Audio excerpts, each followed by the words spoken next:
She stood in the middle of Main Street, a carpet bag in each hand, a note pinned to her coat like she was luggage being returned to sender. The man she was supposed to marry had written 2 sentences. Too stubborn. Not fit to be a wife. He didn't even say it to her face. He had someone else deliver the note. And every single person on that street stopped to stare, not with pity, but with satisfaction, as if they'd been waiting for this moment all along. If this story already has your heart, hit subscribe, drop a comment with the city you're watching from, and stay with me until the very end. I want to see how far this story travels. The note was folded once. Just once, like whoever wrote it didn't think the words inside deserved more care than that. Evelyn Whitmore read it standing on the frozen planks of Caldwell Creek's main thoroughfare, the wind cutting straight through her wool coat, her fingers so cold she could barely hold the paper still. She read it twice. Then she folded it back exactly the way it had come, slipped it into her coat pocket, and lifted her chin. She did not cry. She had not come 3,000 miles to cry on a street corner in Montana territory. 3 weeks earlier, Evelyn had been sitting across from her mother in a parlor in Manhattan, listening to a list of everything that was wrong with her. "You are 26 years old," her mother had said, setting her teacup down with precision. "That is not a small number, Evelyn. That is a problem." "I don't consider myself a problem."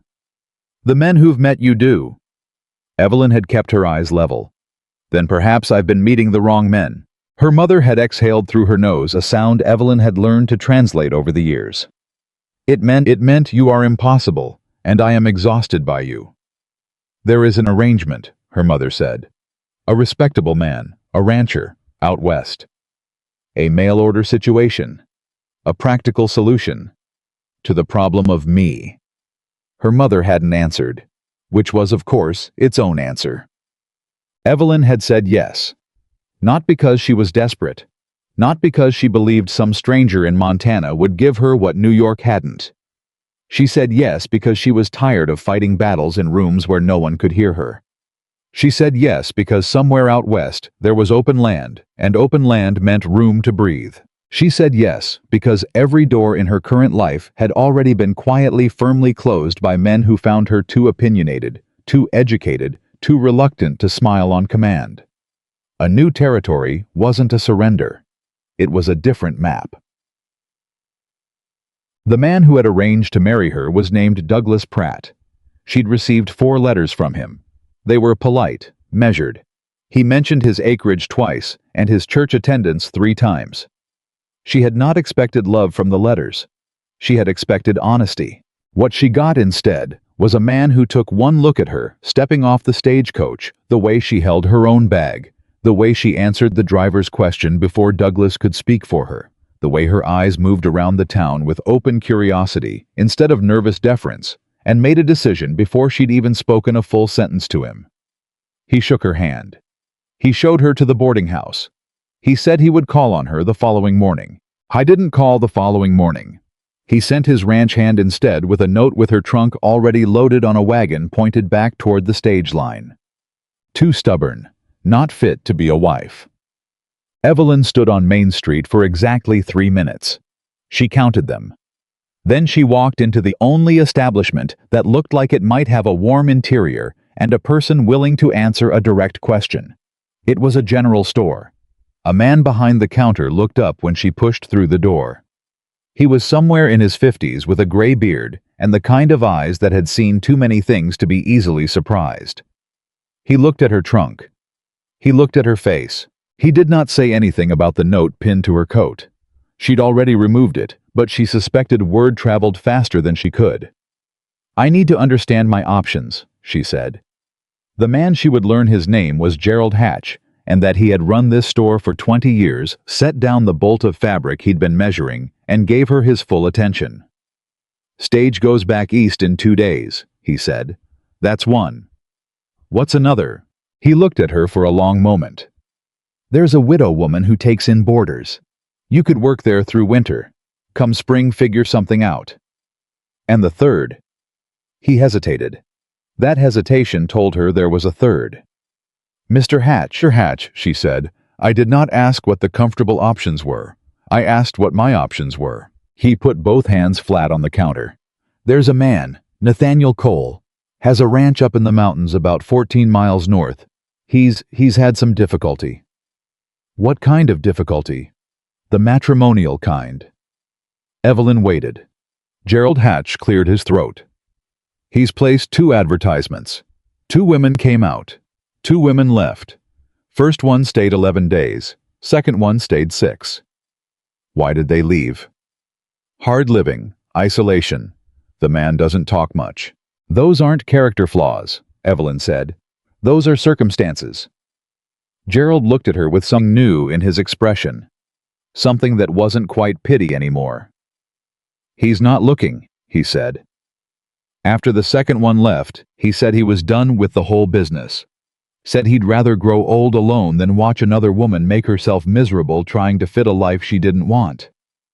He sounds like a reasonable man. He sounds like a lonely one, Gerald said, and there was something quiet and sad in the way he said it, like he was speaking from experience. Evelyn took a breath. Where would I find him? The conversations that happened in Caldwell Creek over the next 4 hours were the kind that towns like this one lived on.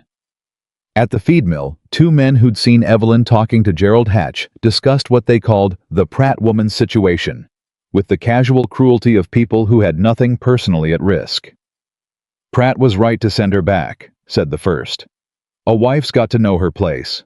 Heard she argued with the stagecoach driver on the way in, said the second, like this was evidence of a moral failing. At the dressmaker's shop, 2 women were more complicated about it. Poor thing, said one. Poor thing nothing, said the other. A woman like that makes it harder for the rest of us. Men see one difficult woman, and they decide we're all that way. She seemed sharp, though. Sharp is the problem, isn't it? At the schoolhouse, a young teacher named Martha Finch, who had herself come west under circumstances she didn't discuss, heard the story from a student whose mother had been standing on Main Street. Martha Finch didn't say anything. She just looked out her window toward the mountain range to the north, and she thought about a man she'd seen ride through town twice a year for supplies, who never looked comfortable among people, and who always left a little faster than he'd arrived. She hoped the woman with the carpetbag found him. Evelyn found him herself. She hired a local boy with a horse and cart to take her as far north as the road would hold, then walked the remaining 2 miles through snow that came up past her ankles. She arrived at the gate of Nathaniel Cole's ranch at 4:15 in the afternoon, with the sun already pulling low behind the mountains and her feet completely soaked through. The ranch was not what she expected. She had expected something rough, unfinished. What she saw instead was something methodically built, fences that were tight, and even a barn with solid walls. A house that was modest but structurally sound. Someone had cared about this place. Someone had put years of careful, patient work into it. She unlatched the gate and walked to the front door. She knocked. No answer. She knocked again, louder. "There's no one hiring," said a voice behind her. She turned. Howe was standing at the corner of the barn, a man she hadn't heard approach, which meant he'd moved very quietly for someone his size. He was tall, broad-shouldered, with dark hair that needed cutting, and eyes that were taking in every detail of her presence with a stillness that she recognized immediately. Not coldness, assessment. She had spent years working for a man who assessed people the same way. It meant this was someone who made decisions carefully and didn't unmake them easily. "I'm not looking for work," she said. "My name is Evelyn Whitmore. I was sent to Caldwell Creek to marry Douglas Pratt. He sent me back this morning." Nathaniel Cole did not react. "I'm told you're done with advertisements," she continued. "I'm not here to convince you otherwise.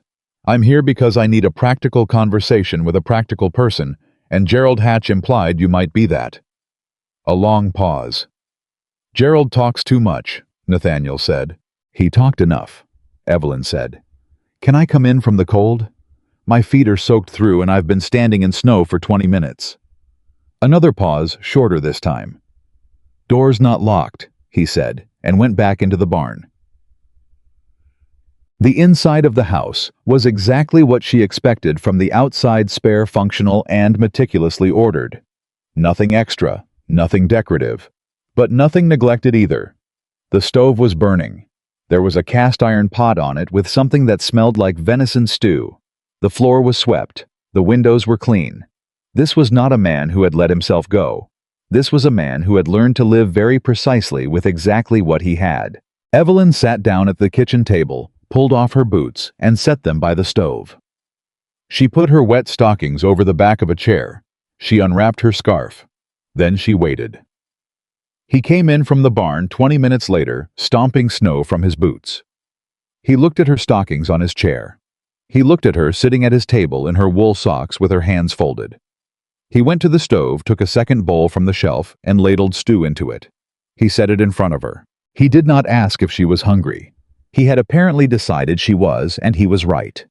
She didn't thank him yet because he didn't seem to want words right now. She'd learned that too over the years, how to read what a room needed. She ate. He sat across from her and ate. They were silent for 8 full minutes. Then he said, "What do you want?" And she looked up from her bowl. A chance. At what? At this. At being useful. At not going back to New York with my tail between my legs because Douglas Pratt has a fragile sense of importance. Nathaniel's jaw tightened slightly. Pratt's a fool. Yes. But he's a fool with the legal upper hand in this situation, and the town already agrees with him, so that doesn't help me much. Nathaniel looked at her for a moment that stretched long enough to feel like something. I had 2 women out here, he said. I know. They were good women. I know that too. I'm not an easy life. I didn't come west looking for an easy life, Evelyn said. I came west looking for a real one. Silence again. Then Nathaniel Cole said, "The room at the end of the hall. The door sticks. You have to lift the handle and push at the same time." He got up, took his bowl to the wash basin, and said without turning around, "I wake at 5. Work starts at 5:30. If you want to know what this life actually is, you'll be up." And that was the agreement. No ceremony. No papers that night. No promises they couldn't keep. Just a room at the end of a hall, a door that stuck, and a chance. She was up at 4:45, not to impress him, not to prove anything, because she had not slept well, not from cold or discomfort, but from something tight and alive in her chest that she hadn't felt in years. Hope, maybe. Or the thing right before hope when you're still afraid to call it that. She found the kitchen dark and lit the stove herself. She found coffee. She made it. She found biscuit flour, and made that too, not perfectly, because she'd grown up with a cook in a Manhattan kitchen, and her biscuits were more of a solid approximation than an achievement, but they were edible. When Nathaniel came down at 5, he stopped in the kitchen doorway, looked at the coffee, looked at the biscuits, said nothing about either of them, just poured himself a cup and picked up a biscuit and bit into it. A pause. "They're dense," he said. "I know," she said. "I'll get better." He nodded once. "Horses first. Then fence line on the north side. There's a gap." "Show me," she said. He looked at her as if he was waiting for a qualifier, "Show me, and I'll try, or show me if you think I can manage it." She didn't add one, so he put on his coat, and she put on hers, and they went outside in the dark, and the cold, and the strange quiet of a Montana mountain morning, and he showed her. The first week was the hardest thing Evelyn Whitmore had ever done. Not because Nathaniel was unkind. He wasn't. He was direct, which some people mistake for unkindness. But Evelyn had grown up around enough actual unkindness to know the difference. Not because the work was impossible. It wasn't. It was heavy and cold and relentless, but she had always been stronger than people assumed, and she discovered that muscles she hadn't known she had were quite capable of cooperating. It was hard because of what the work cost her in her own head. Every evening she ached in places she'd never ached. Every morning she faced a list of tasks that were completely foreign. And every time she made a mistake, which was often, she had to face it in front of a man who was watching even when he wasn't looking. She dropped a full pail of well water on the frozen ground one morning. Her fingers just gave out from the cold, and she made a sound of frustration so sharp and raw that it surprised even her. Nathaniel, who had been repairing a harness 10 feet away, looked over. She expected a comment. A sigh. The face of a man revising his assessment. He stood up, walked to the well, handed her his own gloves, his work gloves worn through at the thumbs, and said, "Take them." "I have gloves. Yours aren't heavy enough." She took them. They were too large. They smelled like horses and leather oil, and something she couldn't name. She refilled the pail. She didn't drop it again. By the end of the second week, something had shifted without either of them naming it. She knew where things were kept. She knew the horses, their names, their temperaments, which one was skittish in the wind, and which one would stand steady if you just kept your voice level. She knew that Nathaniel took his coffee black and his supper plain, and that he read by the fire in the evenings, from a worn leather Bible that he held the way a man holds something he's not sure he still believes in, but isn't ready to put down. He knew things about her too, without her saying them. He knew she was left-handed. He knew she hated waste of food, of materials, of words. He knew she got quiet when she was thinking hard, which some people read as sadness, but was actually her working something through. He had stopped waiting for her to complain. She had stopped waiting for him to tell her she was doing it wrong. They were improbably becoming something. The trouble arrived on a Tuesday. The way trouble usually does, quietly, in a reasonable voice, with paperwork. A man rode up to the gate mid-morning. Well-dressed for the territory, which meant he was either from money or wanted people to think he was. He introduced himself as Henry Ware. He said he represented a land development interest out of Helena. Nathaniel met him at the gate. Evelyn was close enough to hear. "We're interested in acquiring the acreage between the river and the North Ridge," Ware said. "Your property sits in a key position." "It's not for sale," Nathaniel said. "I don't think you've heard the offer." "Doesn't matter what the offer is." Ware smiled in a way that didn't reach anything. "Mr. Cole, I've reviewed the deed records for this section. There are some irregularities in the original survey line. The kind of irregularities that in a court proceeding could create real complications for you." Nathaniel's posture changed.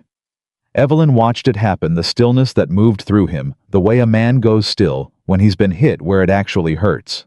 "What kind of complications?" he said, and his voice was level in a way that Evelyn recognized as the voice of someone keeping something very controlled.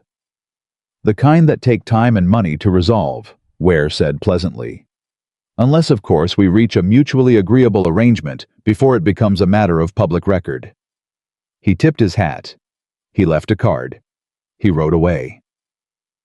Nathaniel stood at the gate for a long time after the sound of the horse faded. Evelyn came to stand beside him. "I need to see those deed records," she said. He looked at her. "My father was a contracts attorney," she said. "Before he died, I worked as his clerk for 6 years. I know what survey irregularities look like in land documents. I also know what fabricated survey irregularities look like." Another one of those long pauses. "Gerald Hatch has a copy of my original deed," Nathaniel said quietly. "Then we go to Gerald tomorrow morning," she said. I was still looking at her in that way. She was starting to understand, like he was checking whether she was real, whether she actually meant the things she said. "Why?" he said. Not unkindly, genuinely. "Because this is your ranch," she said. "You built it. Nobody is going to use a piece of paper to take it from you while I'm standing here." She turned and went back inside. He stood at the gate another moment. Then he followed her in. That night, the fire burned low, and neither of them went to bed at the usual hour. Evelyn sat at the kitchen table with a sheet of paper writing out every question she would need answered about the original land survey. Nathaniel sat across from her, not talking, but not going anywhere either. At some point he said without looking up from the fire, "The second woman who came out. Her name was Clara." Evelyn kept writing. She understood he wasn't asking for a response yet. "She was a fine woman," he said. "Genuinely fine. Patient, kind, hardworking. She tried hard." A pause. "She left in the night. No note. Just gone. And I didn't blame her. I knew before she came that she'd leave. I knew before the first one came. I just—" He stopped. Evelyn set down her pen. "You kept trying anyway," she said. "I kept hoping I was wrong about it," he said. The fire snapped. "You're not wrong about much," Evelyn said carefully. But I think you might be wrong about that. He looked at her then. Really looked.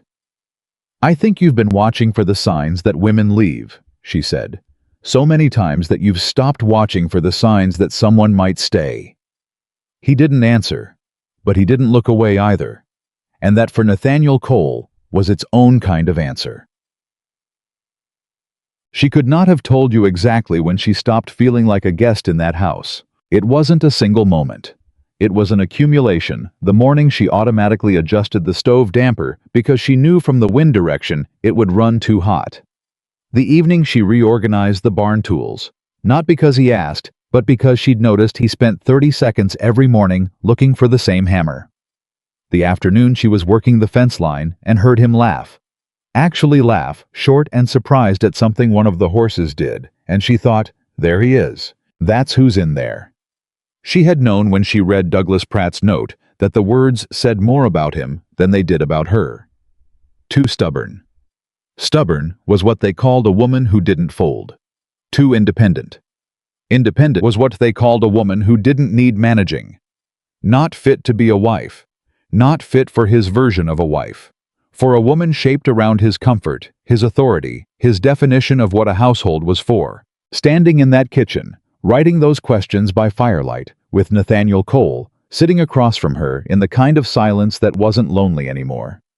She thought, maybe being not fit for Douglas Pratt was the best thing that ever happened to her.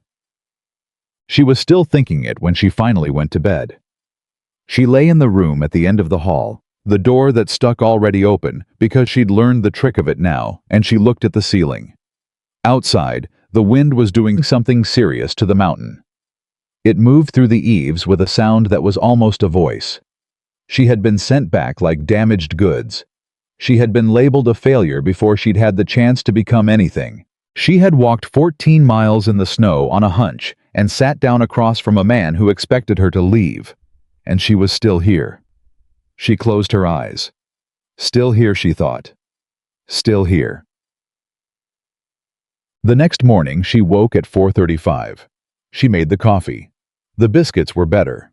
Gerald Hatch unlocked the back room of the general store before sunrise.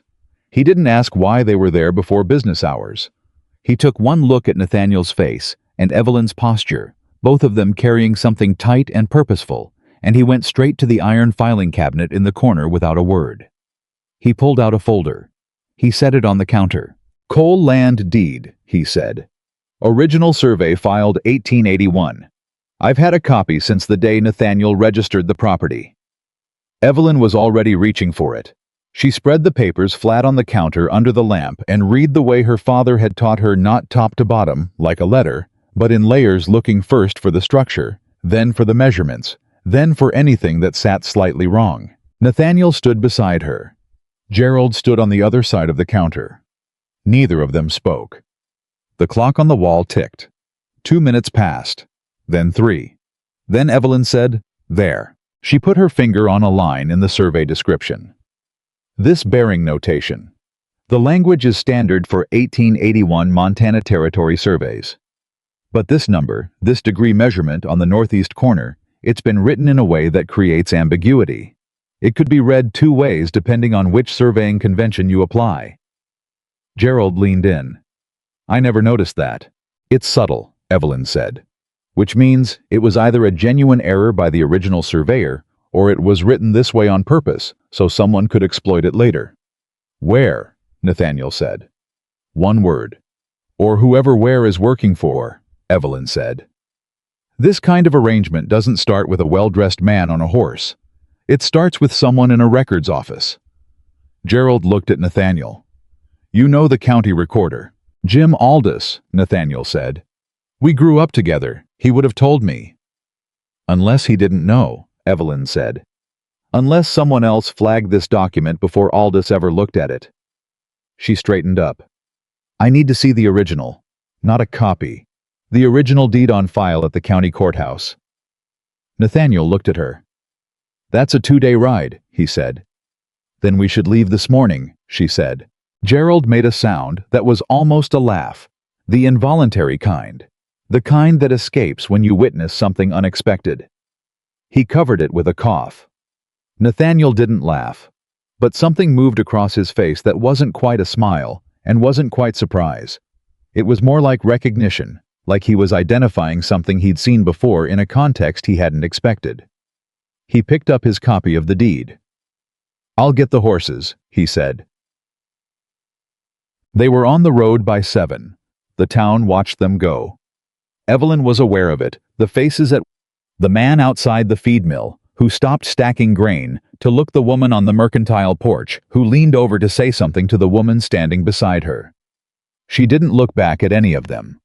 She had learned early in life that looking back at people who wanted to see you falter was a gift you weren't required to give them.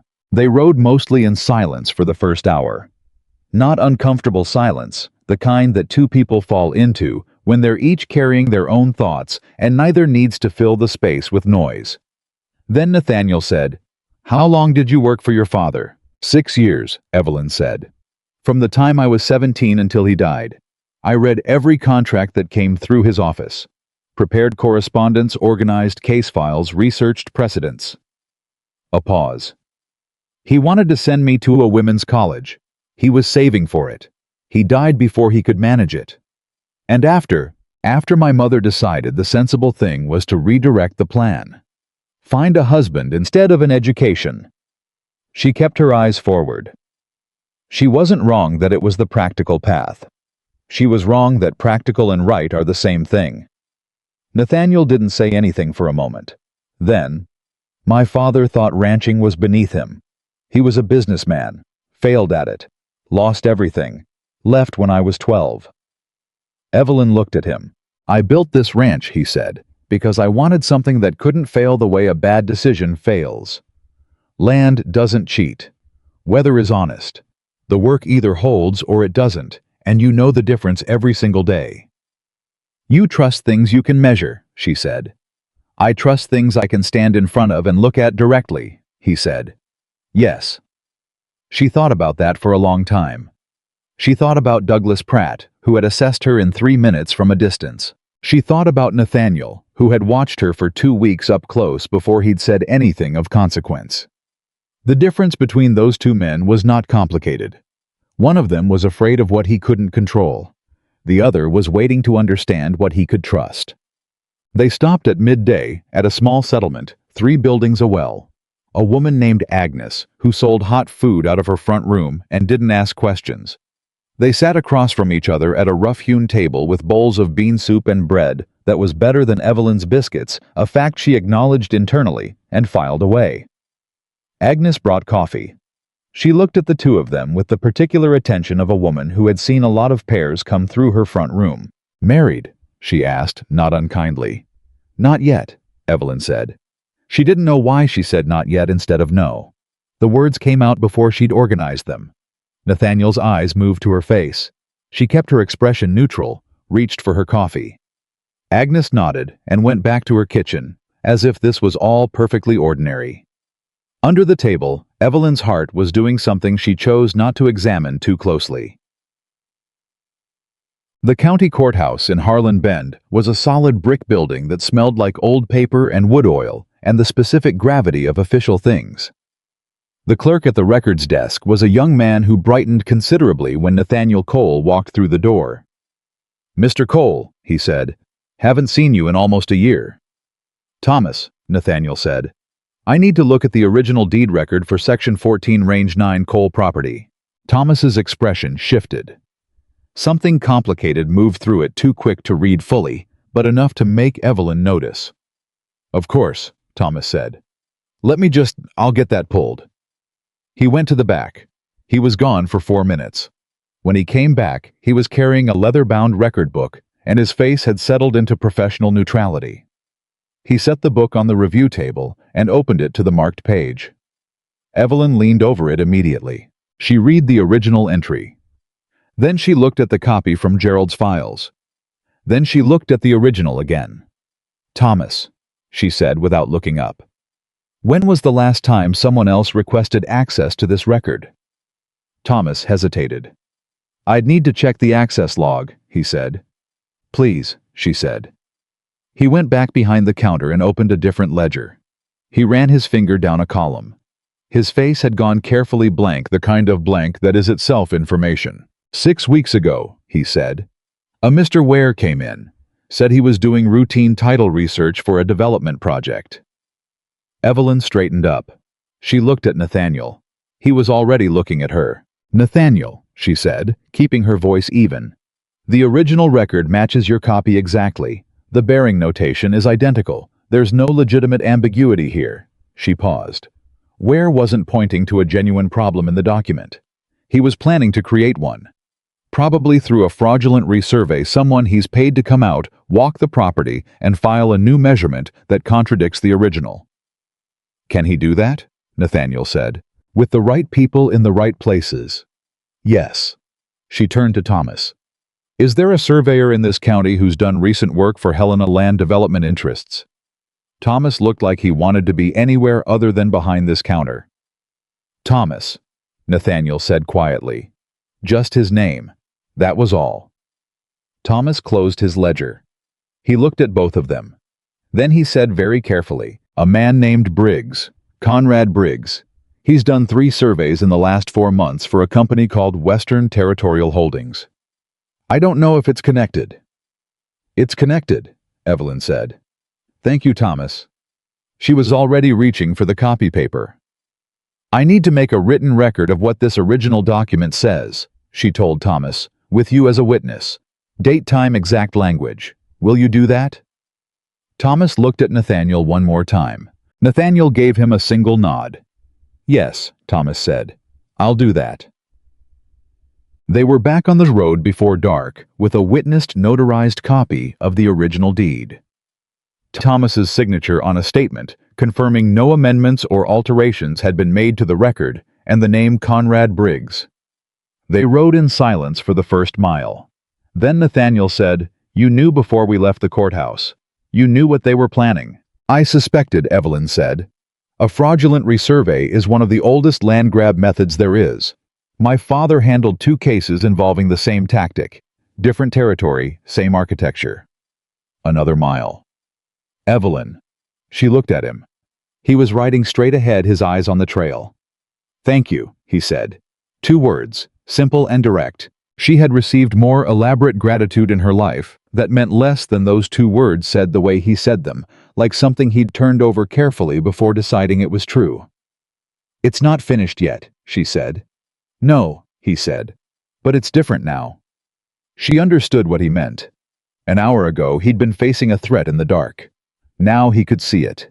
And seeing a thing clearly was the first step to standing in front of it. They stopped for the night at a way station 12 miles from home. The woman who ran it put them in separate rooms without being asked and didn't comment on the situation. Evelyn lay awake again. Not from anxiety this time, or not only that. She was running through the next steps. The way her father had taught her, when you understand the attack, you plan the defense, and when you've planned the defense, you look for the countermove. They had the original record. They had a witness statement. They had the name of the surveyor Ware was likely using. What they didn't have yet was time. If Briggs filed a fraudulent survey before they could get ahead of it, the legal challenge would be expensive, slow and uncertain, exactly the kind of fight that wore a man down until he sold just to make it stop. Ware knew that. That was the strategy. She sat up in the dark. There was something she'd read in that courthouse record, something beyond the bearing notation that was sitting in the back of her mind, like a word she couldn't quite say. She got up, lit the lamp on the small table, got out the copy she'd made. She read it again from the beginning, and there it was. Something that had nothing to do with the bearing notation. Something quieter.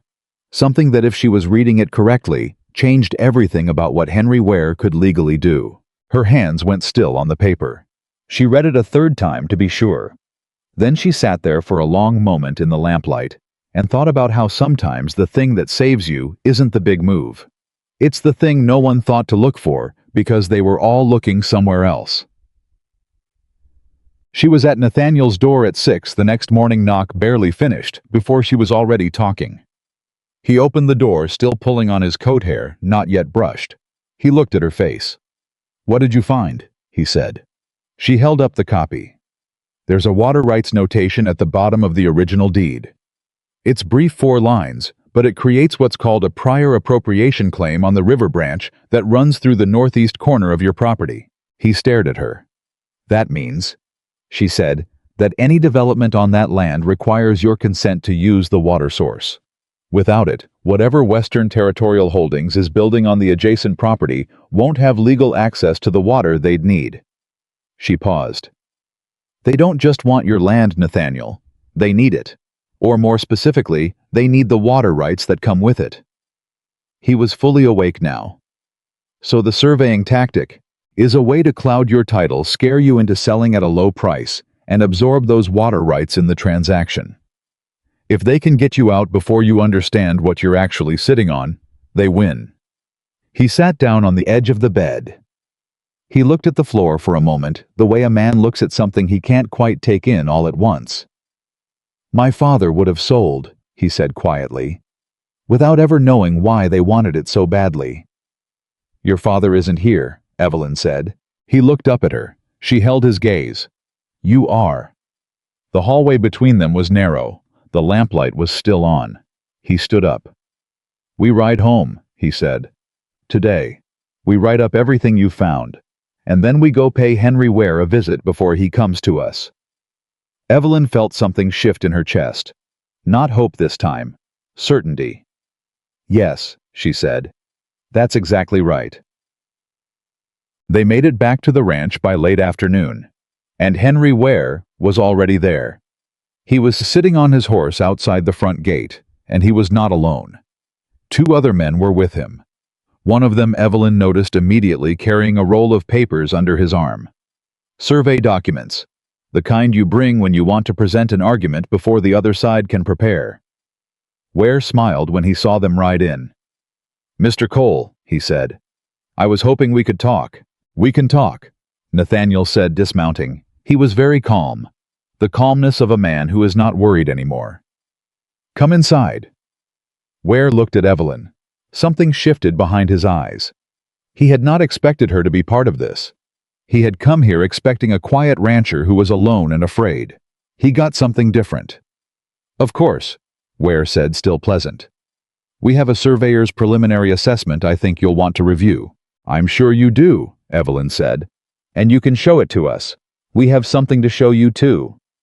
She took the notarized courthouse document out of her bag. Just let him see it. Didn't hand it over. Just let him see the official seal, the date, Thomas's signature. Ware's smile didn't fall, but his eyes went very still. The man with the survey papers didn't move. Inside, Nathaniel said again, and this time it wasn't a suggestion. What happened around that kitchen table in the next 40 minutes was not a fight. Fights involve people who don't know what they're doing. This was something more deliberate than that. Evelyn laid out the original deed language. She laid out the water rights notation. She laid out Thomas's witness statement. She laid out the prior appropriation law as it stood in Montana Territory in 1887. She didn't raise her voice once. She didn't have to.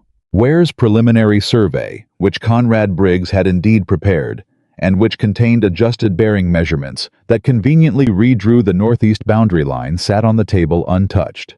Because once Evelyn had finished, everyone in that room understood that the boundary line didn't matter.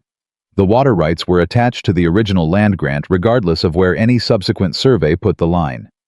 Briggs's document was a performance. It had no legal teeth. Ware sat back in his chair. He looked at Nathaniel. You've got a smart woman here, he said. I know it, Nathaniel said. Ware looked at Evelyn. His expression was not angry. It was calculating, the look of a man deciding whether to pursue a different angle. Evelyn met his eyes directly. Mr. Ware, she said, you should know that copies of all these documents have been placed with Gerald Hatch at the general store with Thomas at the county recorder's office, and I've written a summary of this matter dated yesterday that names you, your company, and Mr. Briggs by name. If anything happens to this property legally, physically, or otherwise, those documents go to the territorial press in Helena. A long pause. That's a serious thing to say, Ware said. Yes, she agreed. I'm a serious person. He looked at her for another moment. Then he picked up his hat. He stood. He nodded to Nathaniel, a short terse thing, barely a courtesy. He walked out. His two men followed. The door closed. Nathaniel didn't move for a long moment. He was standing beside the table, looking at the documents spread across it, at the water rights notation that had been sitting quietly in a courthouse record for 6 years, waiting for someone to look closely enough. "You knew," he said. "Last night. You knew, and you didn't come wake me until morning." "You needed sleep," Evelyn said. "Evelyn." She looked at him. "Don't do that," he said. "Don't decide what I need and manage me toward it. If you know something that matters, I need you to tell me." It was the first time he'd spoken to her with anything close to frustration, and she recognized with a clarity that surprised her that it was the right thing for him to say. He wasn't asking her to be smaller. He was asking her to treat him as an equal. "You're right," she said. "I'm sorry. I'll tell you." "All of it," he said. "When you know it." "All of it," she agreed. He nodded once. He started gathering the papers into a neat stack. She watched his hands, big, careful hands that had built every fence post on this property, that had handed her his gloves in the cold without being asked, that held his father's Bible like something between a question and a grief. She thought about what he'd said on the road. "I trust things I can stand in front of and look at directly." She thought she understood now what it cost him to have said that. That evening, Gerald Hatch rode out to the ranch. He hadn't been asked. He came because word traveled in Caldwell Creek, the way word always traveled, quickly, incompletely, and usually sideways from the truth. He came in when Nathaniel opened the door and stood in the kitchen, looking at the two of them with an expression that was trying not to be pleased with itself.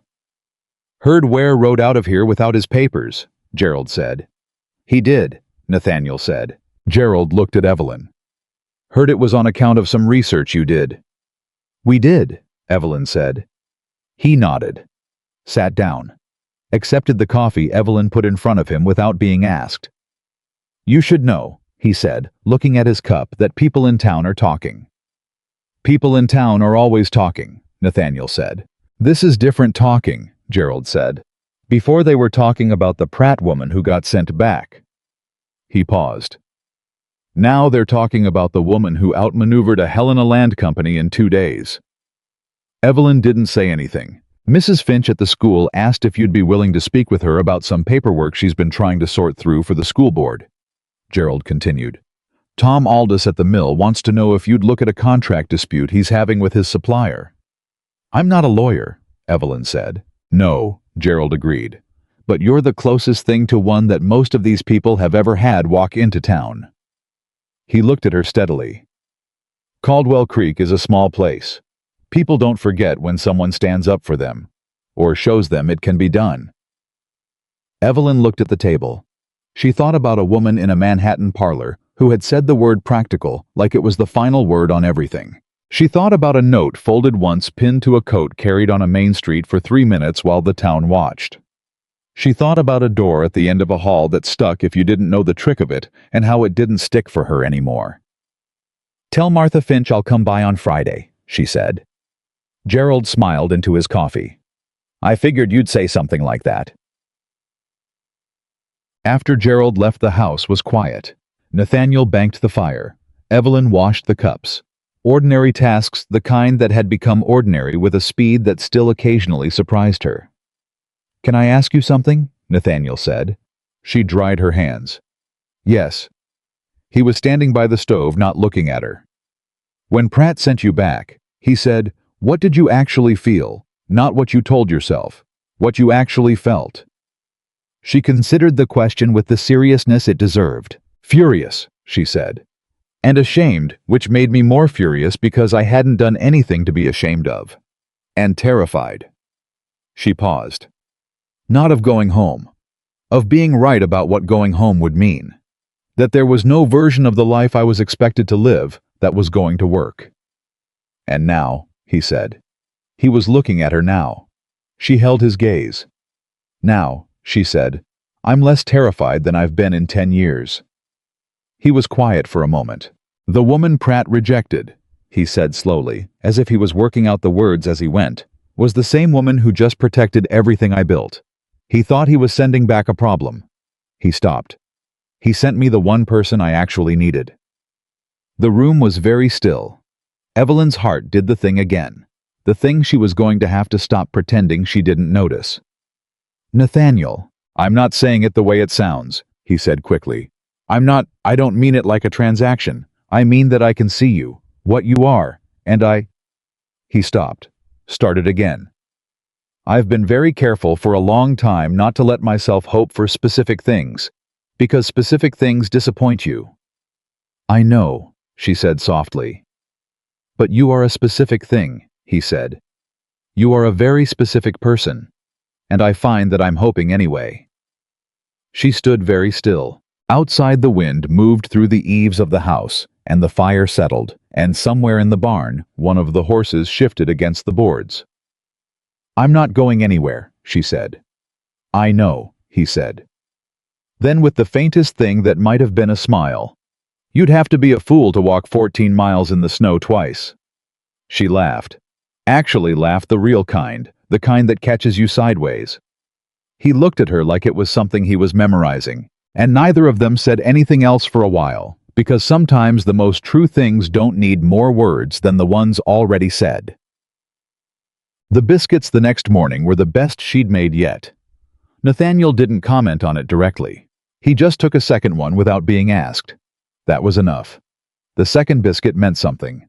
Evelyn knew it the way you know things that aren't said directly, not because she was reading into it, but because she had spent enough time with Nathaniel Cole to understand how he communicated. He didn't use extra words. He didn't perform.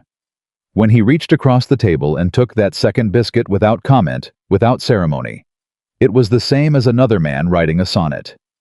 She filed it somewhere private and kept her face neutral. But she was smiling on the inside for the better part of that morning. The week that followed was the quietest one since she'd arrived. Not empty quiet, full quiet. The kind that comes when a threat has passed and the muscles in your shoulders finally remember how to unclench. They worked the ranch. They fixed the roof section above the hay storage that had been losing heat. Nathaniel taught her how to read the sky for weather, the way his grandfather had taught him, not with instruments, but with pressure and smell, and the particular way certain clouds sat on the mountain ridge. She taught him, without making it a lesson, how to write a business letter that didn't immediately reveal what the writer was willing to accept. She slipped it in sideways, the way you teach someone something when you know they'll resist being taught. She mentioned her father. She mentioned a case. She let him draw his own conclusions. He did. He always did. That was one of the things about Nathaniel Cole that people who only saw his silence missed entirely. He was not a slow man. He was a careful one. And careful when you understood it was so much more valuable than fast. But the quiet ended on a Thursday morning when a wagon came up the drive carrying two people Evelyn had not expected to see: Douglas Pratt and his mother. She was at the fence line when she heard the wagon. She turned. She saw him. Every muscle in her body went absolutely still, not from fear, she realized, but from a kind of cold recognition. The way you go still when something you thought was finished turns out not to be. She set down her tools and walked toward the house. Nathaniel had already come out of the barn. He was standing in the yard watching the wagon stop, and his posture had the particular quality she'd come to associate with him reading a situation before committing to it. Pratt climbed down first. He was a solid man, mid-30s, with the kind of face that looked permanently certain about things. His mother, a stout woman in a good coat, which meant she'd dressed deliberately for this, followed. He looked at Evelyn walking across the yard toward him. She stopped 6 feet away. She did not smile. She did not offer her hand. "Mr. Pratt," she said. "This is unexpected." "Miss Whitmore," he said. And then, with a glance toward Nathaniel that contained several things none of them were going to address directly, "I heard about the business with Ware." "Did you?" she said. "Word travels." He shifted his weight. He was not comfortable, which interested her. I came to say that perhaps I was hasty in my assessment." She looked at him for a long, deliberate moment. "You pinned a note to my coat," she said, "like a letter being returned to a post office." His jaw tightened. "I understand that was..." In front of a town full of people who were waiting to watch me fail, she continued very calmly. You didn't have the courtesy to say it to my face. You sent a ranch hand. His mother made a small sound that might have been discomfort, or might have been warning. Pratt tried again. I've reconsidered the arrangement. There is no arrangement, Evelyn said. There hasn't been one since the day your ranch hand delivered your note. I'm not a contract you can void and reinstate at your convenience. Now listen, he started. Mr. Pratt. Nathaniel's voice came from slightly behind and to the left of Evelyn. Quiet. Level. With the particular weight of a man who doesn't raise his voice because he's never needed to. The ladies answered you. Pratt looked at Nathaniel. Something moved through his expression, a recalculation fast and visible. Cole, he said. I'm not here to start trouble. I know you're not, Nathaniel said. And there isn't any provided you climb back on that wagon. A pause that lasted exactly long enough to make clear who held the ground here. Then Pratt put his hat back on. He looked at Evelyn one more time, and whatever he was looking for in her face, he didn't find it because she was giving him nothing. Miss Whitmore, he said. Good day, Mr. Pratt, she said. He helped his mother back onto the wagon. They rode down the drive. She watched until they were gone, not because she was savoring it, but because she wanted to be sure. When she turned around, Nathaniel was watching her. You all right, he said. I'm fine, she said. And then because he'd asked her for all of it, I'm also angrier than I expected to be. I thought I was past it. I'm not entirely past it. That's all right, he said. Is it? Anger at the right things is useful, he said. Your father teach you that? She almost smiled. No, that one I figured out on my own. He nodded. Come on, we've got fence work. She picked up her tools. They went back to work. But the visit was not the end of it. It was in fact the beginning of something Evelyn should have anticipated but hadn't, because she'd been too focused on the threat she could see to watch for the one moving sideways. The talk in Caldwell Creek shifted. Before she had been the failed mail-order bride turned unlikely ranch hand. That was an odd story, but it was the kind of odd story that a small town could live with, because it didn't challenge anything important. But Pratt coming back and being turned away, that was different. That meant Evelyn Whitmore had not only survived being rejected. She had arrived somewhere that made the man who rejected her reverse course, and she had turned him away. A woman who gets the upper hand on Douglas Pratt, who owns the third largest property in the county, and whose family name was on the church donation board, that was not a comfortable thing for certain people to sit with. The first sign was small. Martha Finch told her on the Friday Evelyn came to look at the school board paperwork that two women had stopped speaking to Martha at church the previous Sunday when she mentioned Evelyn's name favorably. Who? Evelyn asked. Martha hesitated. Pratt's sister, and her friend Louise Carey. Her husband supplies feed to half the ranchers in the county. Evelyn absorbed this. The paperwork issue, she said, redirecting. What exactly is the problem? Martha spread the documents on her desk. The school board had been presented with a new fee structure by the county superintendent, a flat assessment on each township school that effectively shifted financial burden from the county to local families, many of whom couldn't pay it. Evelyn read it through twice. This isn't legally binding yet, she said. It's been presented as final, but the public comment period doesn't close for another 3 weeks. If the families in this township submit formal objections, the superintendent has to respond to each one. Martha stared at her. No one told us that. No one told you that, Evelyn said, because the superintendent is counting on no one knowing it. Martha sat down slowly. Can you help me write the objections? I'll write a template, Evelyn said. You get me the names of every family in this township with children in the school, every single one. Martha was already reaching for her enrollment records. News traveled about the school board matter faster than Evelyn expected, and in directions she hadn't planned for. By the following week, she had 3 more people seeking her out with documents they didn't understand, and situations where they suspected they'd been maneuvered into a corner. A widow named Ruth Parsons, who was disputing a debt her late husband's creditors claimed was owed. A young farmer named Cal Deakins, whose supply contract had a penalty clause that his merchant had never explained.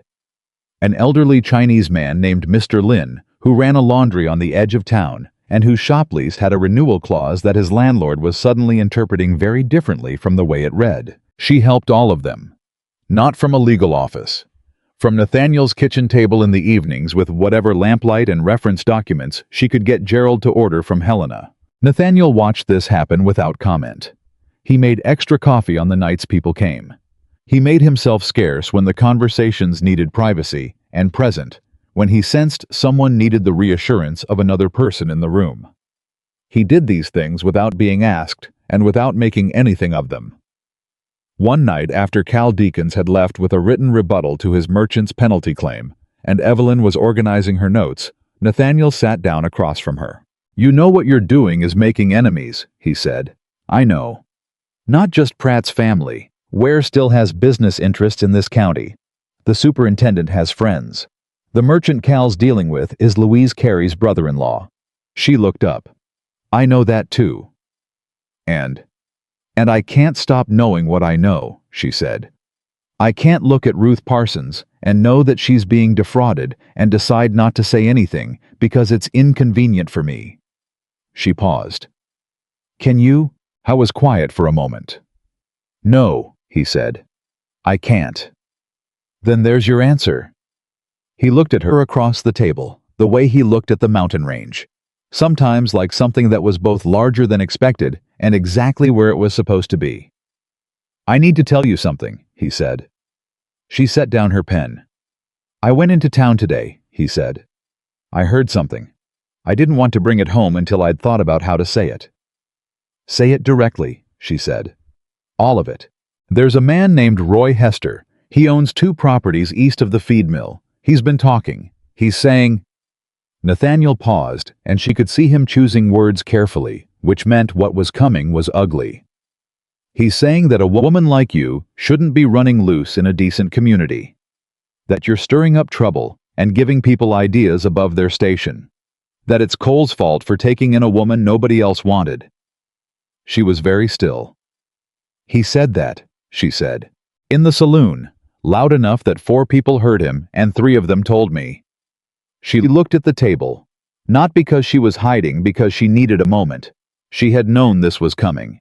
She had known it the way you know a storm is coming when you've grown up reading skies.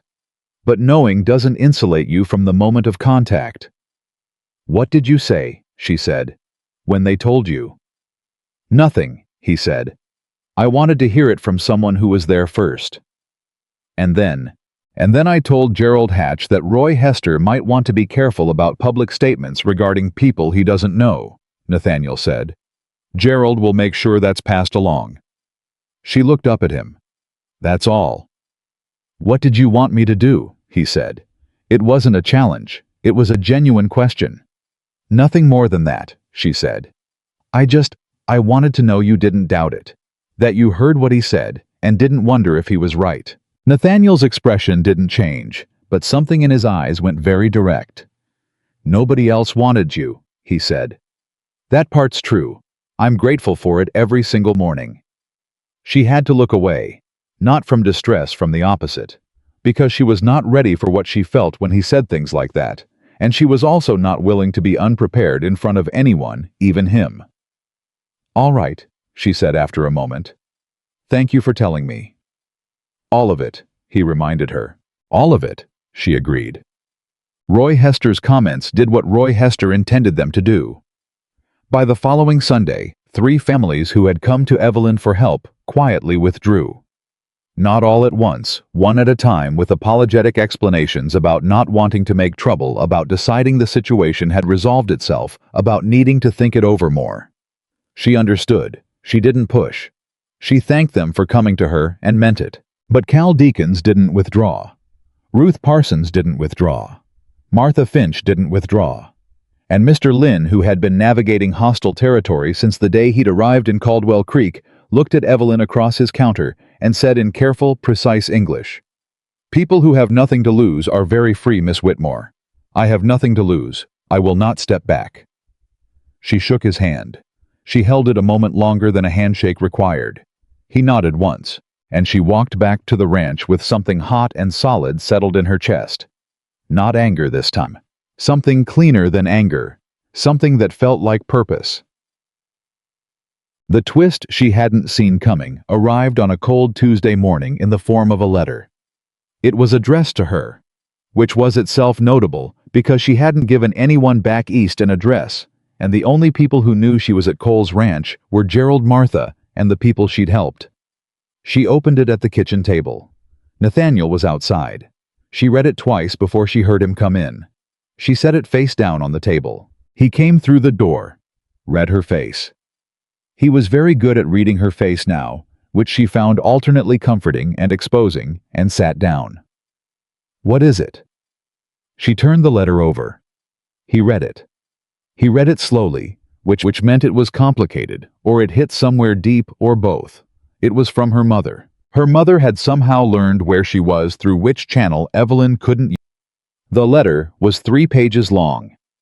It covered in her mother's precise and structured prose the following points: that Evelyn's behavior was embarrassing the family, that being associated publicly with a failed matrimonial arrangement, compounded by the appearance of living in an unmarried state with a man, would have permanent social consequences, that there was still time to come home and construct a reasonable explanation for everything, that a cousin of a cousin had a husband with a brother who was recently widowed and had expressed interest in a quiet, unassuming companion, and that if Evelyn continued on her current course, her mother would have no choice but to sever contact entirely. Nathaniel set the letter down.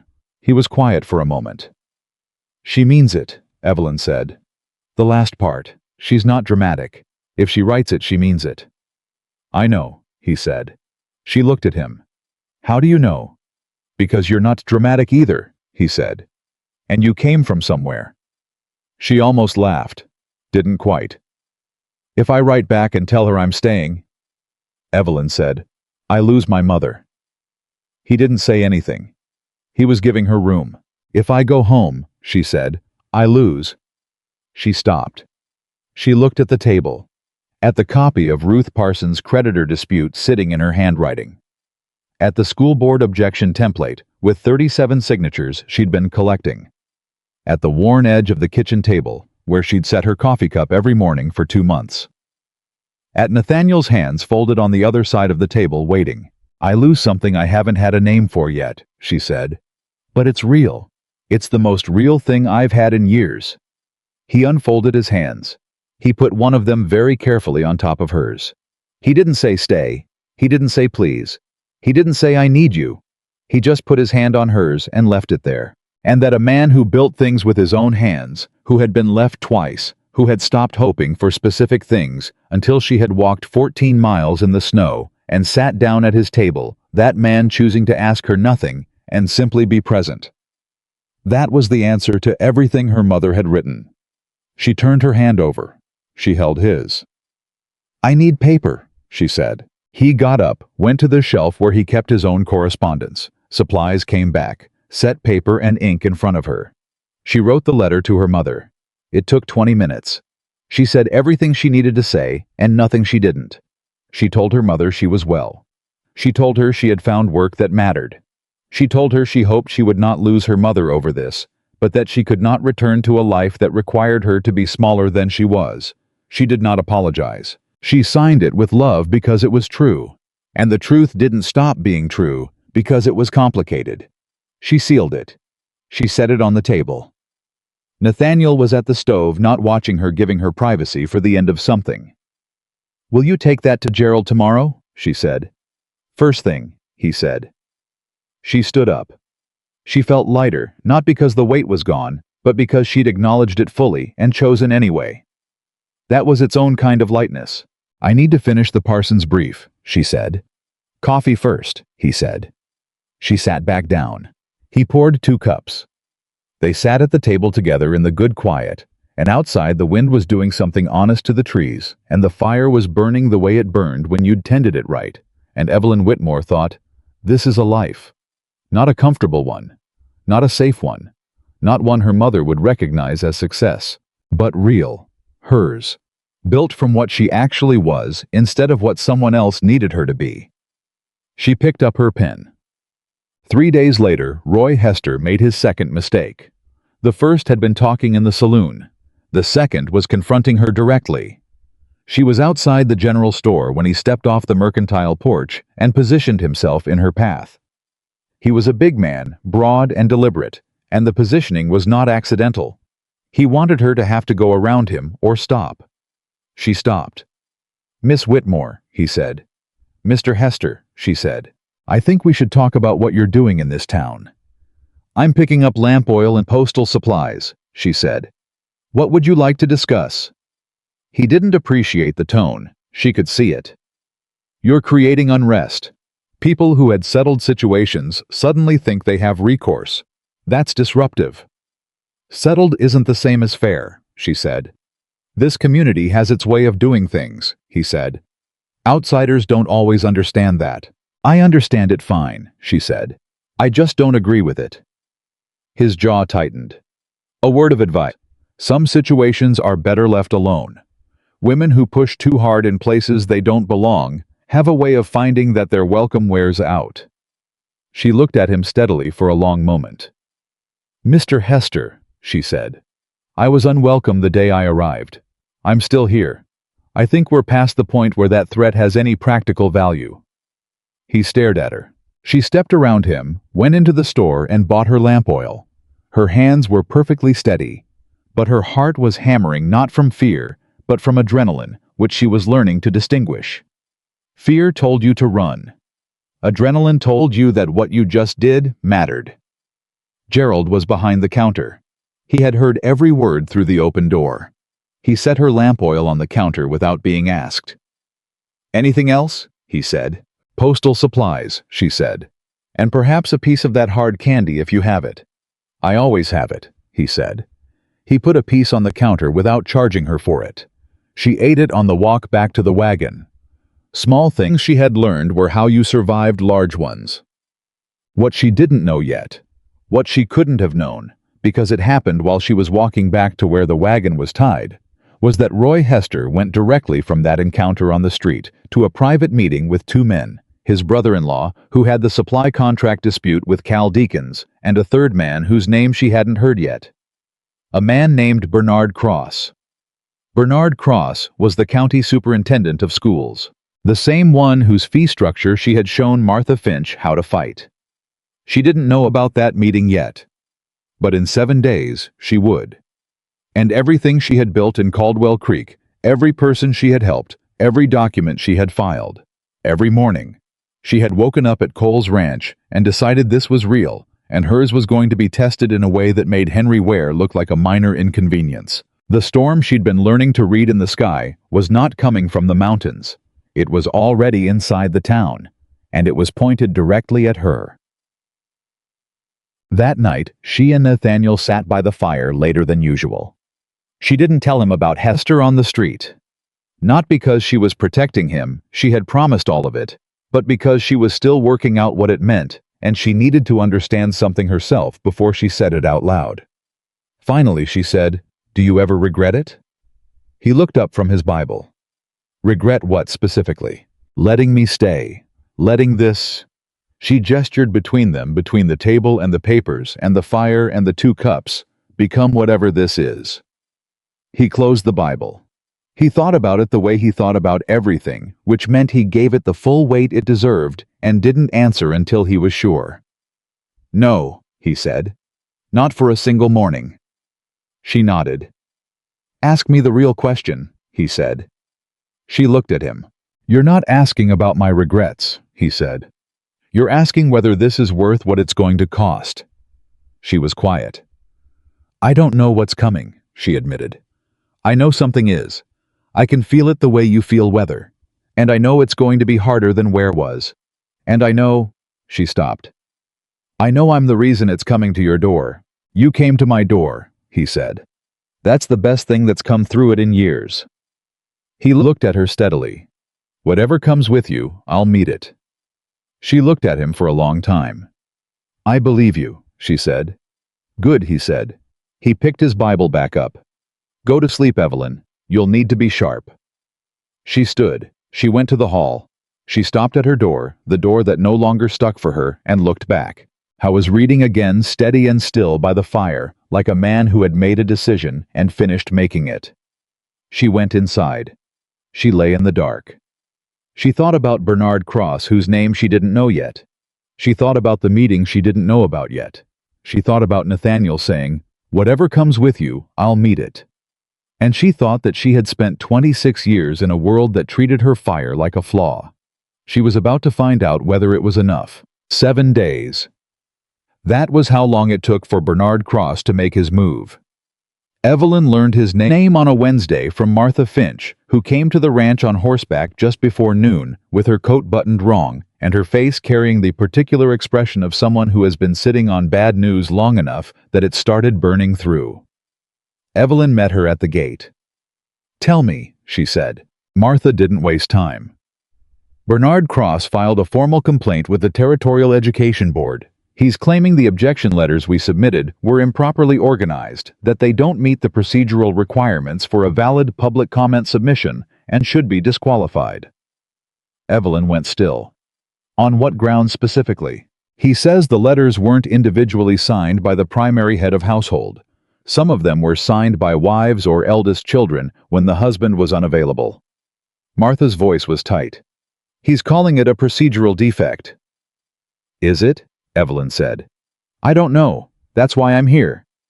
Evelyn turned and walked toward the house. "Come inside." They were at the kitchen table in 2 minutes, with the territorial education statutes that Evelyn had ordered from Helena 3 weeks ago. Not because she'd expected this exact problem, but because she had learned from her father that you read the rules before someone uses them against you. She found the relevant section in 11 minutes. She read it twice. Then she set the book down and felt something loosen in her chest. "He's wrong," she said. "The statute requires signature by a household representative. It does not specify that representative must be male. The territory of Montana has never codified that restriction in education statute." She turned the book toward Martha and pointed to the line. "A wife signing on behalf of her household is legally valid under this language." Martha read it again. "He's going to say it's implied." "He can say whatever he wants," Evelyn said. "We put the statute in our response. We cite the exact line. We send the response to the Territorial Education Board directly, not through Cross's office, so he can't intercept it." She was already pulling paper toward her. "And we send a copy to the Helena Independent Record." Martha looked up sharply. "The newspaper. A county superintendent attempting to disqualify legitimate public objections on fabricated procedural grounds is a story," Evelyn said. "The paper in Helena covers territorial governance. They'll be interested." "That will make him very angry," Martha said. "He's already angry," Evelyn said. "Angry and correct is dangerous. Angry and publicly wrong is manageable." Martha looked at her for a moment with something in her expression that was past gratitude. It was the look of a person who has been fighting alone for a long time and has just realized they're not alone anymore. "How do you know all of this?" Martha said. "Not the law specifically, just how to fight, how to know which move to make." Evelyn looked up from the paper. She thought about it honestly. "I spent 6 years watching my father lose cases. He should have won because he was too reasonable. He believed if he presented the right argument, the right people would respond to it correctly." She paused. "I learned that being right isn't enough. You have to be right in a place where the right people can see it and the wrong people can't bury it." Martha nodded slowly. "Your father sounds like he was a good man." Evelyn said. "He also died without ever understanding why good men kept losing to bad ones." She picked up her pen. "I decided I'd rather understand it." They worked for 3 hours. Nathaniel brought coffee at some point without being asked. He looked at the papers, assessed the situation without being briefed, and went back outside. When he came back in at supper time, the response to Cross was drafted. The newspaper letter was drafted, and Martha Finch had the particular energized exhaustion of someone who has just fought back effectively for the first time. She left before dark. Nathaniel sat down across from Evelyn. "Cross," he said. "Cross," she confirmed. "And Hester is behind it." "Hester connected them," she said. "But Cross has his own reasons. The fee structure we challenged would have put money in his budget that he controls directly. He's not just defending a policy, he's defending a revenue stream. Nathaniel looked at the lamp. This is bigger than you thought when you started. Yes. Are you scared? She considered it. Not the way I was scared of going home. That was a fear of losing something before I'd found it. She looked at the table. This is more like I know what I have now. I know exactly what I'd be losing. That makes it more serious, but it doesn't make me want to stop. He looked at her steadily. Then we don't stop. Just like that. No deliberation. No weighing the cost against the benefit. She had not had many people in her life who operated that way, who looked at what you were committed to and said simply, then I'm committed too. She had to look down at her papers for a moment. Nathaniel, she said. I need to say something, and I need you to just hear it without responding immediately. He waited. I know what this costs you, she said. Not just the legal risk or the social friction. I mean the actual cost. You built this ranch to be away from exactly this kind of conflict. You built it so that you could work and be left alone and not have to navigate people who want things from you. And I have brought in the space of 2 months, a land grab, a fraudulent survey, social warfare, a county superintendent, and now a newspaper. She paused. I am not a peaceful addition to your life. I was quiet for a moment. No, he said. You're not. She looked up. You're also, he said very carefully, the only person who's ever sat at that table and asked me what I thought. Not what I owned, not what I could provide, what I actually thought about things. He met her eyes. I didn't know I was lonely for that until you stopped it from being absent. She didn't say anything. I had peace, he said. I didn't have a life. There's a difference. She looked at him for a long time. Then she said, I think I need to tell you something too. All right. I came to your gate because I had no other option, she said. That's true. But I stayed. I stay because I want to. Every day I make that choice again. Not out of necessity. Out of want. She held his gaze. I want you to know the difference. Something moved across his face, not surprise exactly. More like a man who has been holding a breath for a long time and has just been told it's safe to let it go. I know the difference, he said quietly. They looked at each other across the kitchen table, across the papers and the lamplight, and the 2 months of early mornings and hard work and slowly accumulated trust. Neither of them moved. Neither of them had to. Some things don't need to be rushed toward. Some things are already there, fully formed, waiting only for both people to see them at the same time. The response letter went out Thursday morning.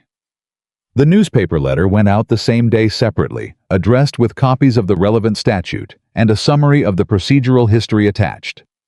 By the following Tuesday, Bernard Cross had received a written inquiry from the Territorial Education Board, asking him to clarify his procedural objection in light of the statute language Evelyn had cited. By Wednesday, Gerald Hatch told Nathaniel with barely contained satisfaction that Cross had been seen leaving the telegraph office, looking like a man who'd been asked to explain himself to someone who outranked him.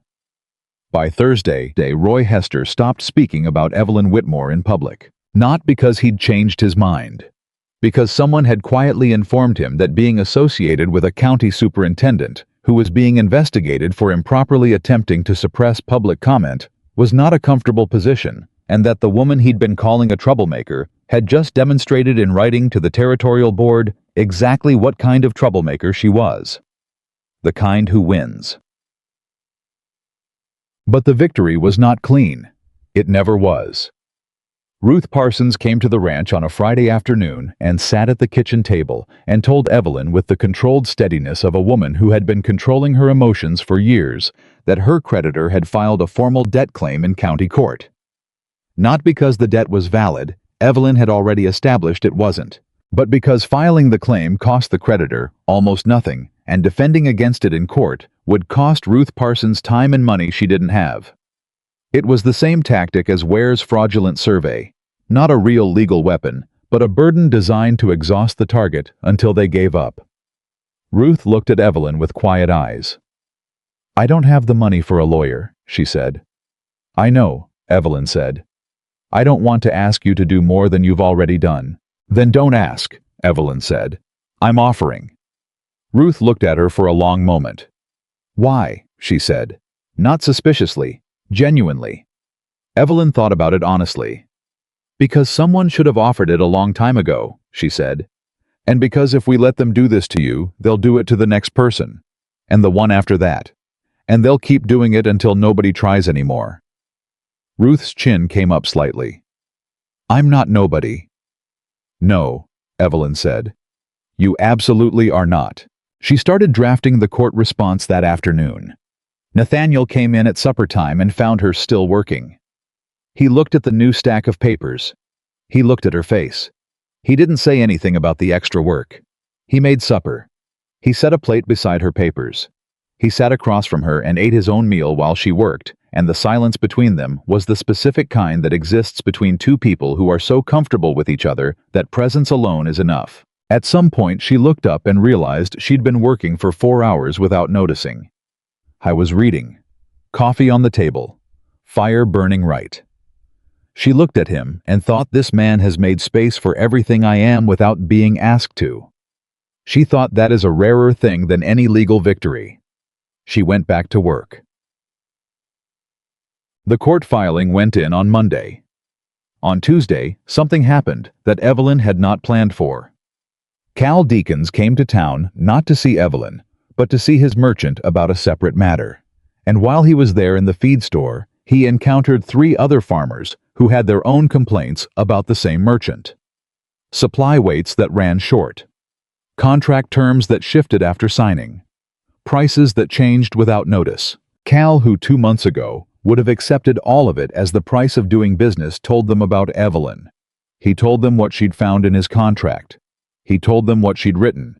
He told them the merchant had backed down. All 3 of them wanted to talk to her. They came out to the ranch that afternoon, unannounced, hats in hand, with the look of men who are not accustomed to asking for help, but have arrived at the point where pride costs more than it's worth. Nathaniel met them at the gate. She's working, he said. We won't take long, said the oldest of the 3. Nathaniel looked at them. He looked at their faces, the weathered, cautious faces of men who worked land and trusted very little that wasn't physical. Come in, he said. I'll get her. He came to the kitchen doorway. 3 farmers. Deakins sent them. She looked up from the court papers, looked at his face. How many copies of the merchant contract do I need? 3, he said. She pulled 3 fresh sheets of paper from the stack.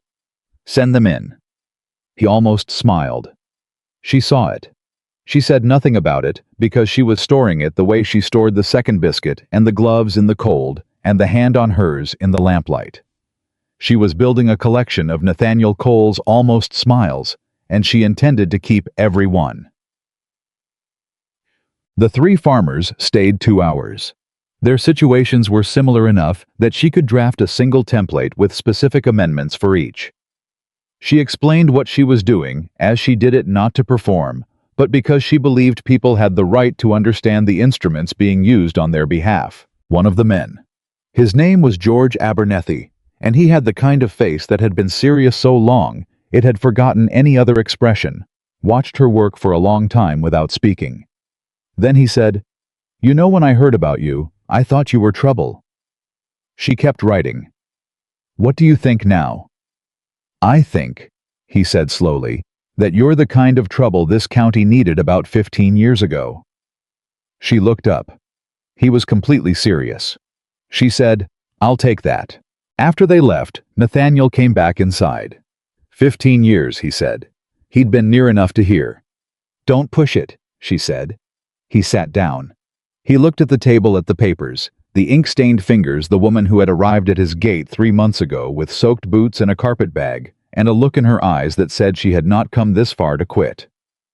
Evelyn, he said. Something in his voice made her put down the pen. I want to ask you something, he said. And I want you to know that however you answer it, nothing changes. The work you do here, the people you help, the place you've made. He stopped. None of that is conditional on your answer. I want to be clear about that first. She turned to face him fully. He was looking at her with the direct, unguarded look that she had come to recognize as his version of being fully open, no deflection, no armor, no careful management of what she would see. "Will you marry me?" he said. "Not because of the arrangement that brought you here. Not because of any practical reason. Because I want you to be my wife. Because I want to build this." He gestured, encompassing the table and the papers and the house and the land outside, as something that belongs to both of us. Officially. Permanently. Because I love you. He said it the way he said everything true, directly, without ornament, without excessive build-up. The last two words, simply and completely. The room was absolutely still. She sat across from him and felt something shift in her chest. Not like a lock opening, but like a door that had always been there finally being seen for what it was. She thought about her mother's letter on the table and the choice she had made. She thought about walking 14 miles in the snow. She thought about a note folded once pinned to a coat and what she'd had to survive to arrive at this kitchen table. She thought about a man who had handed her his gloves in the cold, who had put his hand over hers without asking for anything in return, who had said, "I trust things I can stand in front of and look at directly," and who was looking at her directly right now. "Yes," she said. One word. Simple and direct. His way. He exhaled a quiet sound controlled as everything about him, but she heard what was in it. Relief, and something older than relief. The breath of a man who had stopped waiting for the thing he hoped for and received it instead. "All right," he said. "All right," she said. Neither of them moved for a moment. Then she reached across the table. She picked up her pen. "I need to finish George Abernethy's contract rebuttal," she said. He looked at her. She looked back. "I'll make coffee," he said. She smiled. Really smiled, the full kind, the kind she didn't manage or moderate. He went to the stove. She went back to work. And the kitchen was warm and the fire was burning right, and outside the mountain held its ground the way it always did, steady and enormous and indifferent to the small brave things happening in the house at its base. Gerald Hatch cried at the wedding. He tried to pretend he wasn't, but he was the one who witnessed the paperwork, and his eyes were clearly bright when he handed the pen back to the justice of the peace, and Martha Finch, who was standing next to him, put her hand on his arm without saying anything, which was the right thing to do. The wedding was small, practical. Evelyn wore her good wool dress not because she didn't want something finer, but because the good wool dress was honest, and she had decided to be honest about everything now. Nathaniel wore his cleanest shirt and his good boots. Mr. Lynn brought rice cakes from his shop wrapped in paper and set them on the table at Gerald's store where they held the small reception afterward. He didn't say much. He didn't need to. He was there, and in Caldwell Creek in 1887, Mr. Lynn, showing up to a white woman's wedding in a show of solidarity, said everything that needed saying. Cal Deakins came with his wife. Ruth Parsons came, and she had done something with her hair that made her look 10 years younger and also slightly dangerous, which Evelyn approved of completely. Even Thomas from the county courthouse came, having ridden in without being invited, which meant someone had told him, which meant the news had traveled farther and faster than she'd realized. Roy Hester did not come. Bernard Cross did not come. Douglas Pratt did not come. Evelyn noted their absences, the way you note bad weather that went around you rather than through you. With relief and no particular grief. At some point in the afternoon, Gerald pressed a glass of something into her hand and said quietly, "You know, when you walked into my store that morning with your trunk and your soaked boots, and that look on your face, I thought, now there's a woman who's going to make this town uncomfortable." "Were you right?" she said. "Spectacularly," he said. He touched his glass to hers. "I mean it as a compliment." "I know you do," she said. Nathaniel appeared at her shoulder, not intrusively, just present the way he always was. He nodded to Gerald. Gerald took his glass and moved away with the tact of a man who understood timing. "How are you?" Nathaniel said low. "I'm good," she said. And then, because she had promised all of it, "I'm also thinking about what comes next. The 3 farmers, Ruth's court date, the school board response that's still pending." He was quiet for a moment. "Today," he said, is today. She looked at him. Tomorrow we go back to work, he said. Today you're allowed to just be here. She looked around this room. At Gerald and his bright eyes. At Martha talking to Cal's wife. At Mr. Lin eating a rice cake by the window and watching everything with his quiet, careful attention. At Ruth Parsons, holding a glass of cider and standing very straight, the way a woman stands when she is practicing. Believing she has the right to take up space. At all of it. This strange, improbable, completely unplanned life. I'm here, she said. Good, Nathaniel said. He didn't reach for her hand in front of everyone. He wasn't built for public demonstrations. But he stood beside her in the particular way that made it clear to anyone paying attention that this was exactly where he intended to be. That night, back at the ranch, their ranch, which had always been both of theirs in practice, and was now both of theirs. In fact, she sat at the kitchen table out of habit. Papers on one side. Lamp burning. The familiar layout of the work she couldn't quite stop doing, even on a wedding night. Nathaniel came and stood in the doorway. He looked at her. She looked back. I know, she said. Today is today. I didn't say anything, he said. You were about to. He came in. Sat down across from her. He looked at the papers for a moment, and then he looked at her face, all of it, the way he'd been looking at her since the first night she'd sat at this table with a bowl of venison stew and a decision to stay. Can I tell you something, he said. All of it, she said. The corner of his mouth moved. The night before the first woman came out, the first advertisement I ran, I told myself that if it didn't work, I'd accept it. I'd be done hoping. He looked at the table. And then she left, and I was done hoping. And then I tried again anyway because apparently I'm not as good at giving up as I thought. And then the second one left. He paused. And then I told myself I was finished.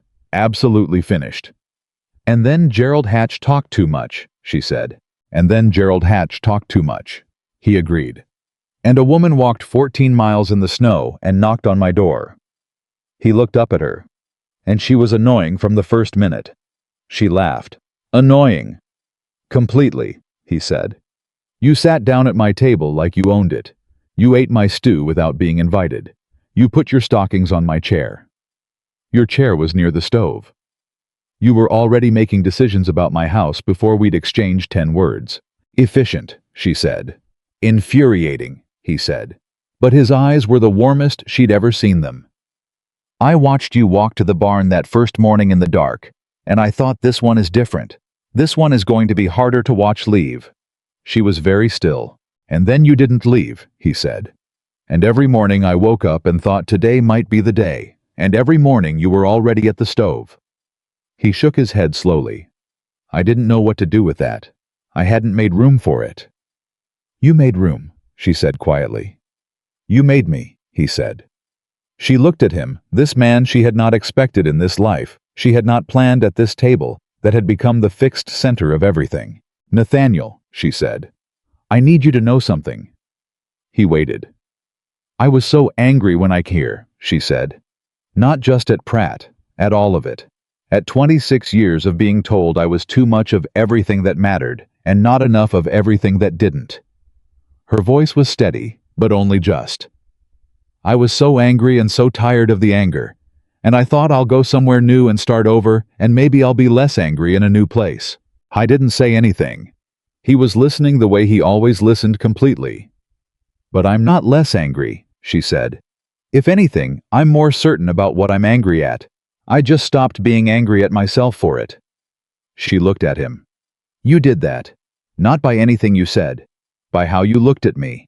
Like the things that made everyone else uncomfortable were just part of what you saw. Not problems to manage. Just parts. He reached across the table.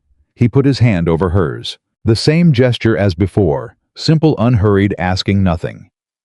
They're not flaws, he said. No, she said. They're not. They're the reason Ruth Parsons is going to win her court case, he said. They're the reason 37 families aren't paying an illegal school fee. They're the reason Henry Ware is back in Helena explaining himself to his investors. They're the reason Douglas Pratt had a terrible few months, she said. He almost laughed. She felt it through his hand before she heard it. a warmth that moved through him and came out as something barely contained. "Yes," he said. "That too." She turned her hand over. She held his. Outside, the mountain was doing what mountains do. Standing there, enormous and certain, completely indifferent to the weather that moved through it, and the seasons that changed it, and the small lives gathered at its base. Inside, the fire burned. The lamp was on. And two people who had both spent years learning to expect less held on to each other in a warm kitchen, and felt for the first time in a very long time that what they had was exactly right. Not perfect, not finished, but exactly, honestly, irreversibly right. She blew out the lamp eventually. The papers could wait until morning. Ruth Parsons won her court case on a Thursday. The courtroom in Harlan Bend was half full. More people than usually showed up for a debt dispute, which told Evelyn that word had traveled, that people were watching, that this had become something larger than one widow's fight against one creditor's fraudulent claim. She had prepared Ruth for 3 weeks.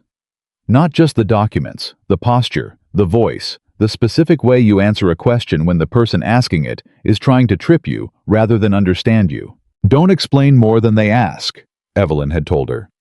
"Answer directly. Stop when you've answered. Let the silence be their problem." Ruth had practiced it at the kitchen table. Nathaniel had played the role of opposing counsel with a straight face and no mercy. Asking the same question, 7 different ways, until Ruth stopped flinching at any of them.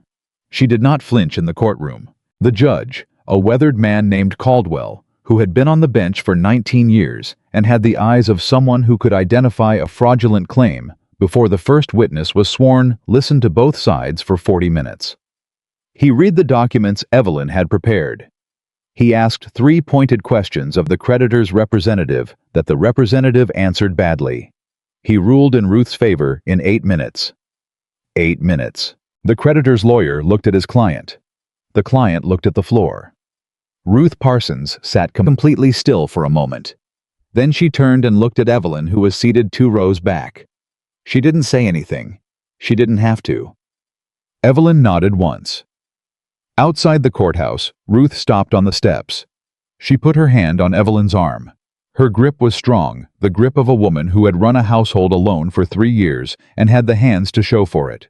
"My husband would have liked you," she said. "I think I would have liked him," Evelyn said. Ruth let go. She squared her shoulders. She walked to where her wagon was tied with the specific stride of a woman who has just remembered that she is not and never was someone who loses. Evelyn watched her go. Nathaniel was standing beside her. He hadn't said anything through the whole proceeding, just sat there solid and present, the way he always was when she needed the weight of someone in her corner without the distraction of their voice. 8 minutes, he said. "The documents were thorough," she said. "The documents were yours," he said. She didn't argue with that. The ride home was the kind of quiet that comes after something finishes well. A used-up quiet, clean and satisfied. The mountains were doing their winter work, and the cold had the particular clarity of a day that has decided to be fully itself. Halfway home, Nathaniel said, "Gerald told me something this morning." She looked at him. "Western Territorial Holdings withdrew their interest in the county," he said. "Filed the paperwork last week. Ware is gone back to wherever he came from." She absorbed this. Bernard Cross resigned from the superintendent position 2 weeks ago, quietly. The territorial board accepted it without comment. She looked at the road ahead. Roy Hester. "Still here," Nathaniel said. "Still quiet." A pause. "Gerald says he applied for a supply contract with 3 ranchers last month and all 3 declined." "I didn't tell anyone to decline him," she said. "No," Nathaniel said. "You didn't have to." She thought about that, about the way consequences move through a community when the community has decided it's paying attention. She hadn't organized anything. She hadn't campaigned against Hester or Cross or Ware.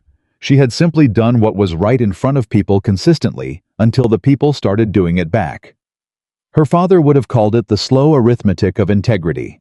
She called it what happens when you stop letting the wrong people be comfortable. "There's something else," Nathaniel said. His tone was different. She looked at him. "A letter came for you this morning," he said. "From New York." Her mother.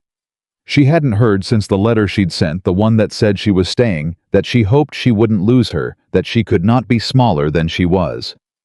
That had been 4 months ago. 4 months of silence which her mother wielded like other people wielded arguments. "Is it bad?" she said. "I didn't open it," he said. "I know you didn't. I'm asking if you know something I don't." "I don't," he said. She faced forward again. She thought about her mother, a woman who had made every decision of her life within the walls of what was expected and had never once complained about it, which meant she either had no complaints or had swallowed them so long ago they'd become part of her structure. Evelyn had never been entirely sure which. "When we get home," she said. "It's on the kitchen table," he said. It was a short letter. Her mother had never used more words than the situation required, which was the one trait Evelyn had inherited without modification. She read it standing at the table. Nathaniel was at the stove. The letter said, "I have heard from Mrs. Wallace, whose daughter writes to her from Caldwell Creek, that you won a matter in the county court last Thursday. I do not know what to do with you, Evelyn. I have never known what to do with you. Your father always said that was because you were the best of us. I am beginning to think he was right, and it makes me both proud and terrified. Your husband sounds like a careful man. I hope he is good to you. I hope you are happy. I am not ready to understand the life you have made, but I am trying to." It was signed, "Your mother." No flourish. No formal close. Just those 2 words.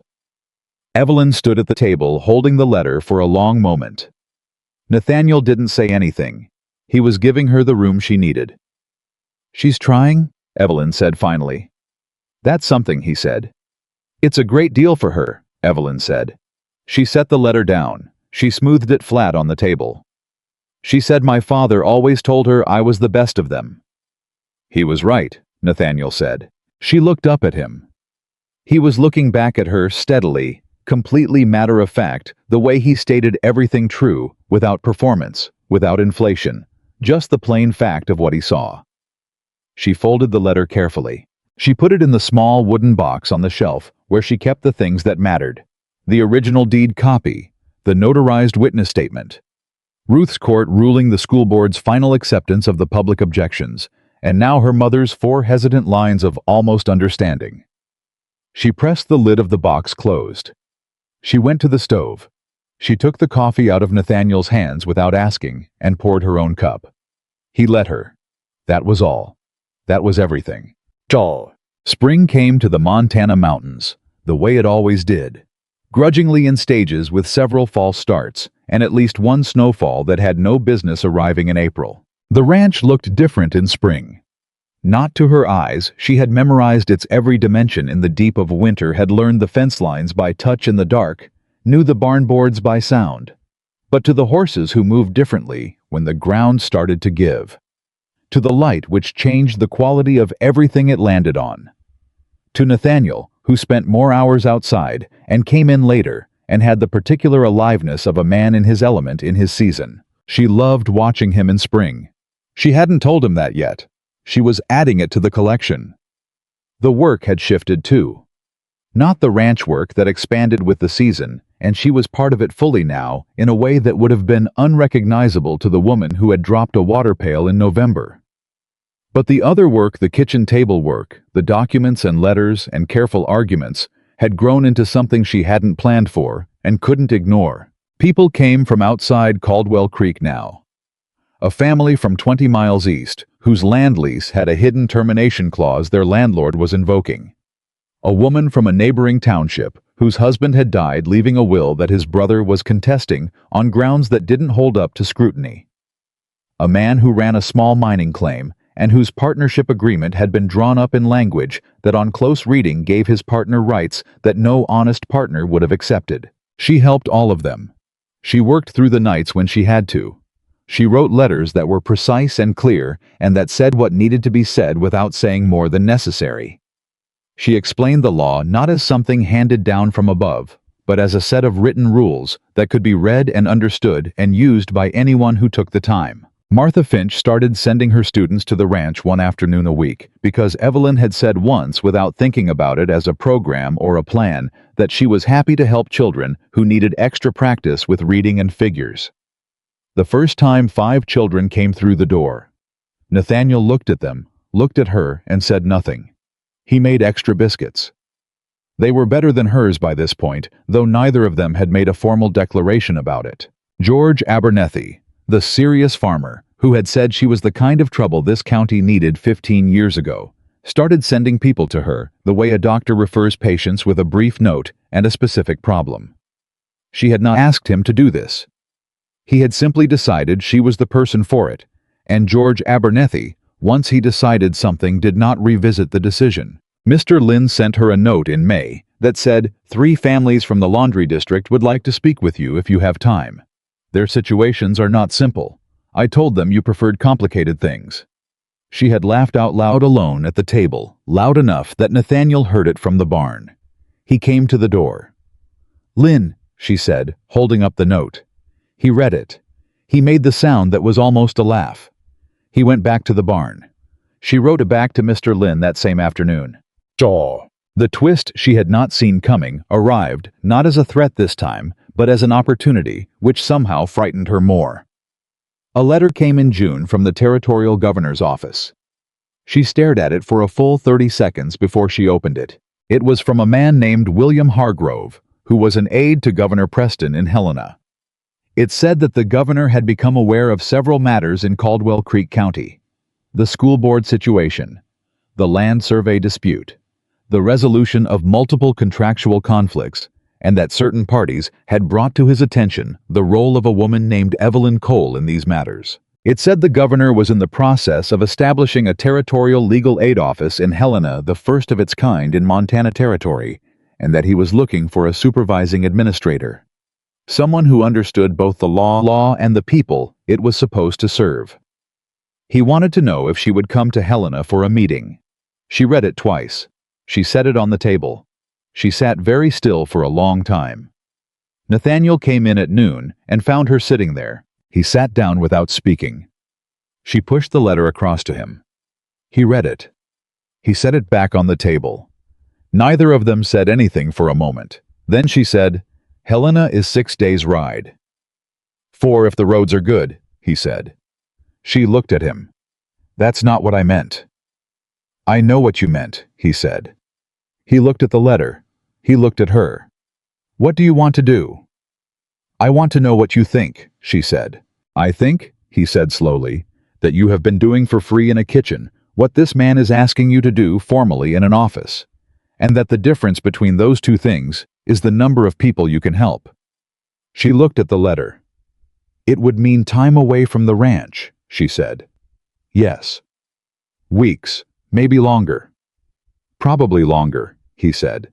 "And you'd—" "I ran this ranch alone for years," he said. "I'll manage." She looked at him. "That's not what I'm asking." He held her gaze. "I know it's not." He leaned forward slightly. "I am not a man who would ask you to be smaller. You know that by now." "I know it," she said. "I need to hear you say the rest of it." He was quiet for a moment, choosing as he always did the exact right words. "I married you," he said.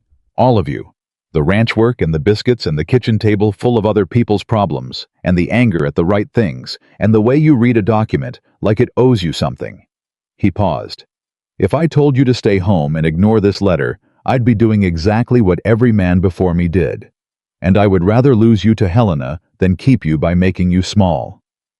She felt something move through her that she didn't have a word for. Not love, she already knew what that felt like with him. Something beyond that.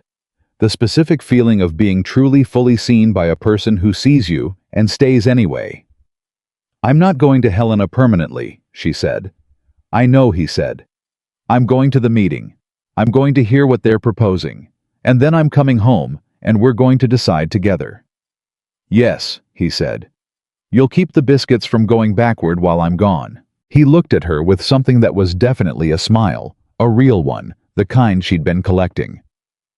"I make better biscuits than you," he said. She stared at him. He had never said it directly before. Nathaniel Cole, she said. It's true, he said. She thought about arguing. She looked at his face completely straight, completely certain, completely not sorry. She laughed. He laughed. Actually laughed the full kind, not the contained almost version. It filled the kitchen and went somewhere into the walls of the house, and she thought, I want to hear that sound every day of my life. I'll be back in 2 weeks, she said. I'll be here, he said. She rode into Helena on a Tuesday morning and rode back out on a Friday afternoon. The meeting with Governor Preston's aide lasted 4 hours. The meeting with the governor himself lasted 20 minutes, which was more than enough for both of them. Preston was a practical man.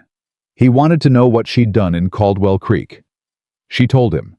He wanted to know how she'd done it without a law license. She explained the distinction between legal advice and legal information, between representing someone in court and helping them understand their rights between a lawyer and a person who knew the law well enough to point people toward their own power. He asked if she thought the territory needed more people like her. She said the territory needed a system that didn't require people like her. A system where ordinary people had access to basic legal information as a right, not a favor. But until that system existed, yes. More people like her. Trained, organized, funded. He offered her the administrator position. She said she needed to discuss it with her husband. He looked at her. A look she recognized, the look of a man recalibrating, deciding whether to be surprised, and then he said, of course.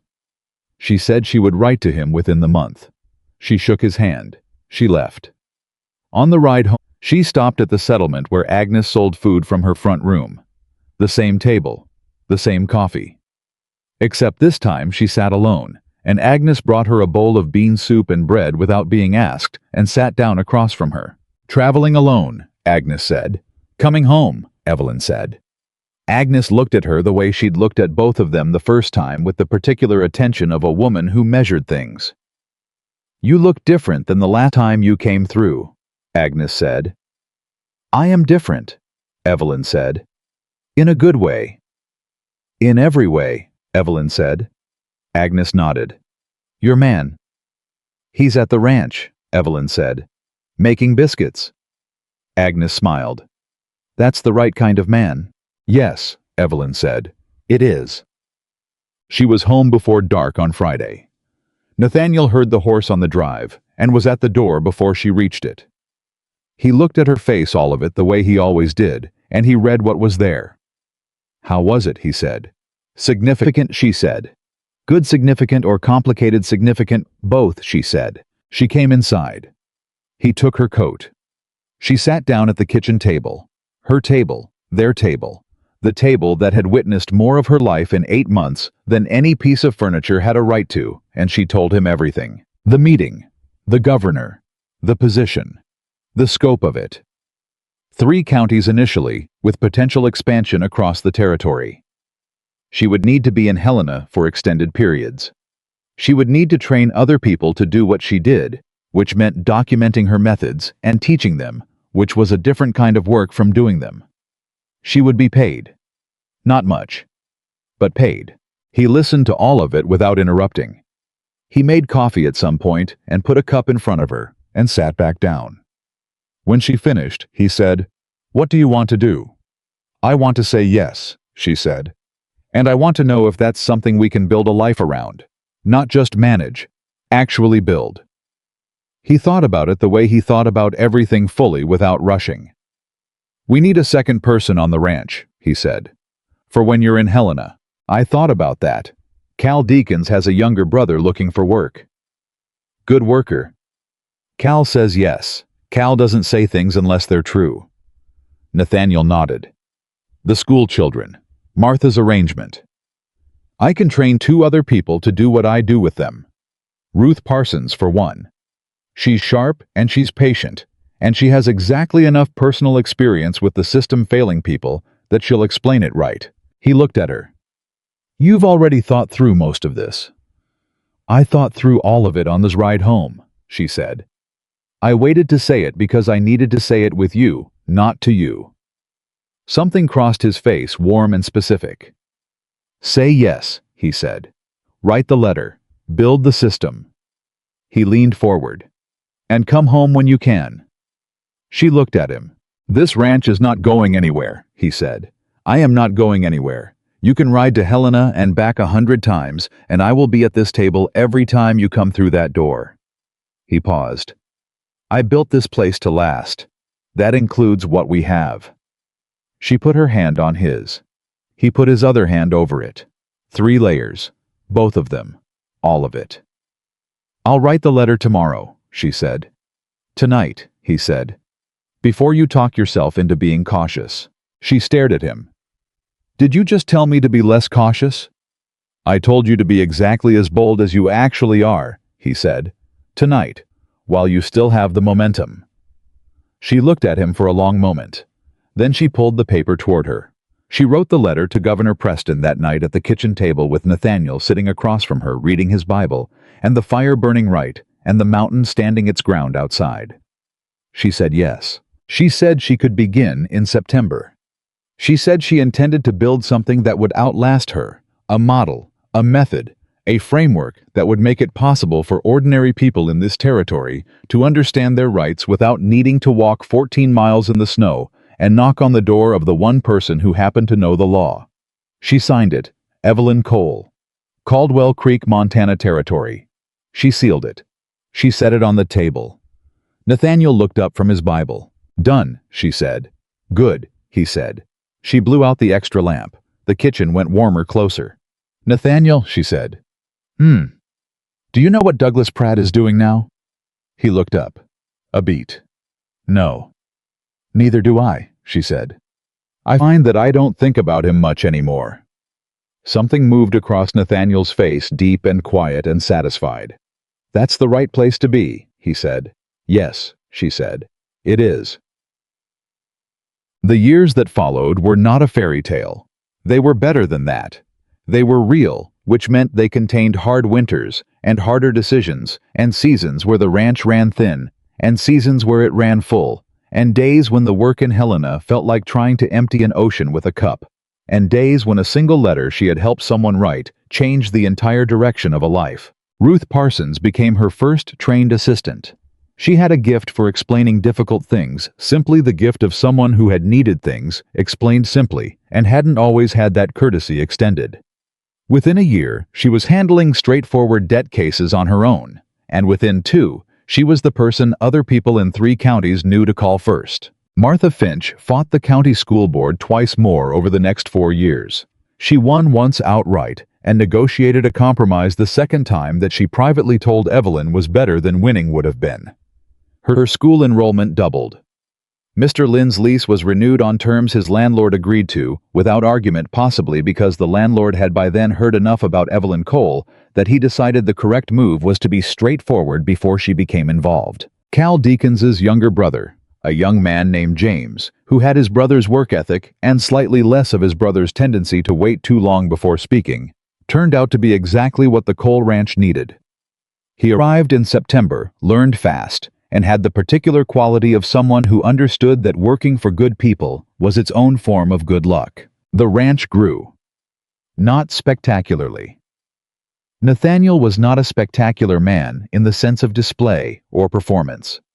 He was a steady man, and steady compounded over years builds the kind of thing that withstands the things that knock spectacular down. They added 3 horses, extended the east fence line, built a root cellar that Evelyn designed with the same methodical precision she applied to legal documents, and which Nathaniel built with his usual exacting care, and which turned out to be the best root cellar in that section of the county, and a source of some local admiration.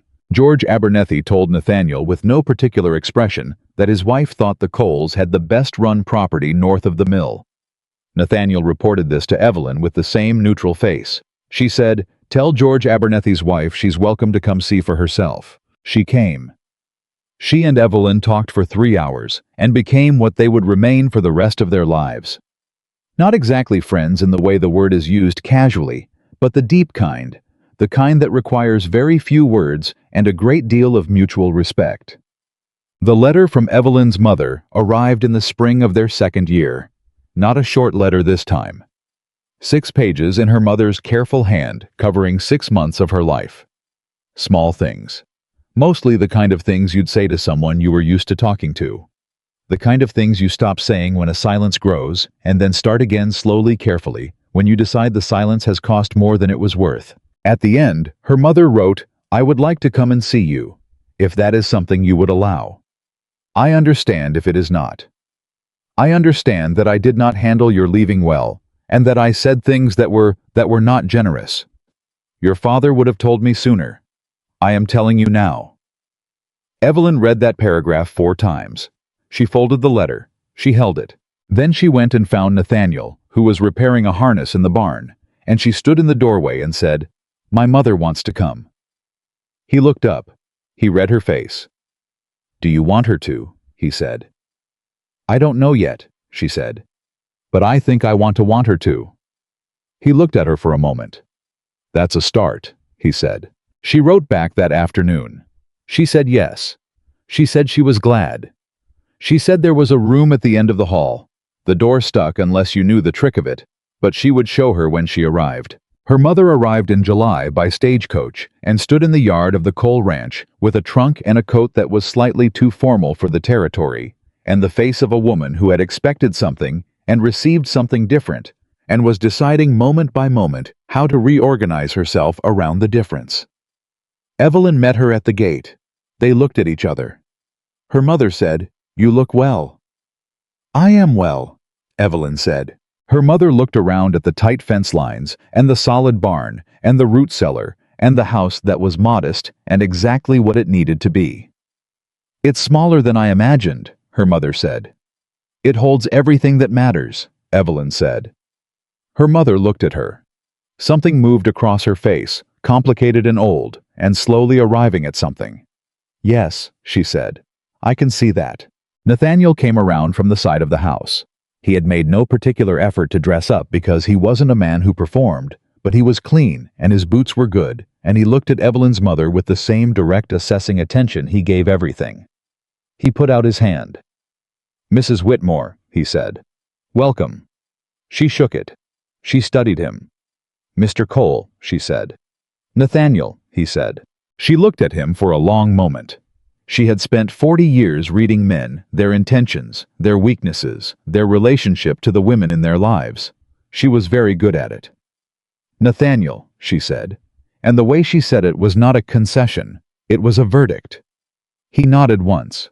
She picked up her trunk. He reached for it. She handed it to him without protest, which Evelyn noted was possibly the most significant thing her mother had done in years. She caught Nathaniel's eye over her mother's head. He caught hers.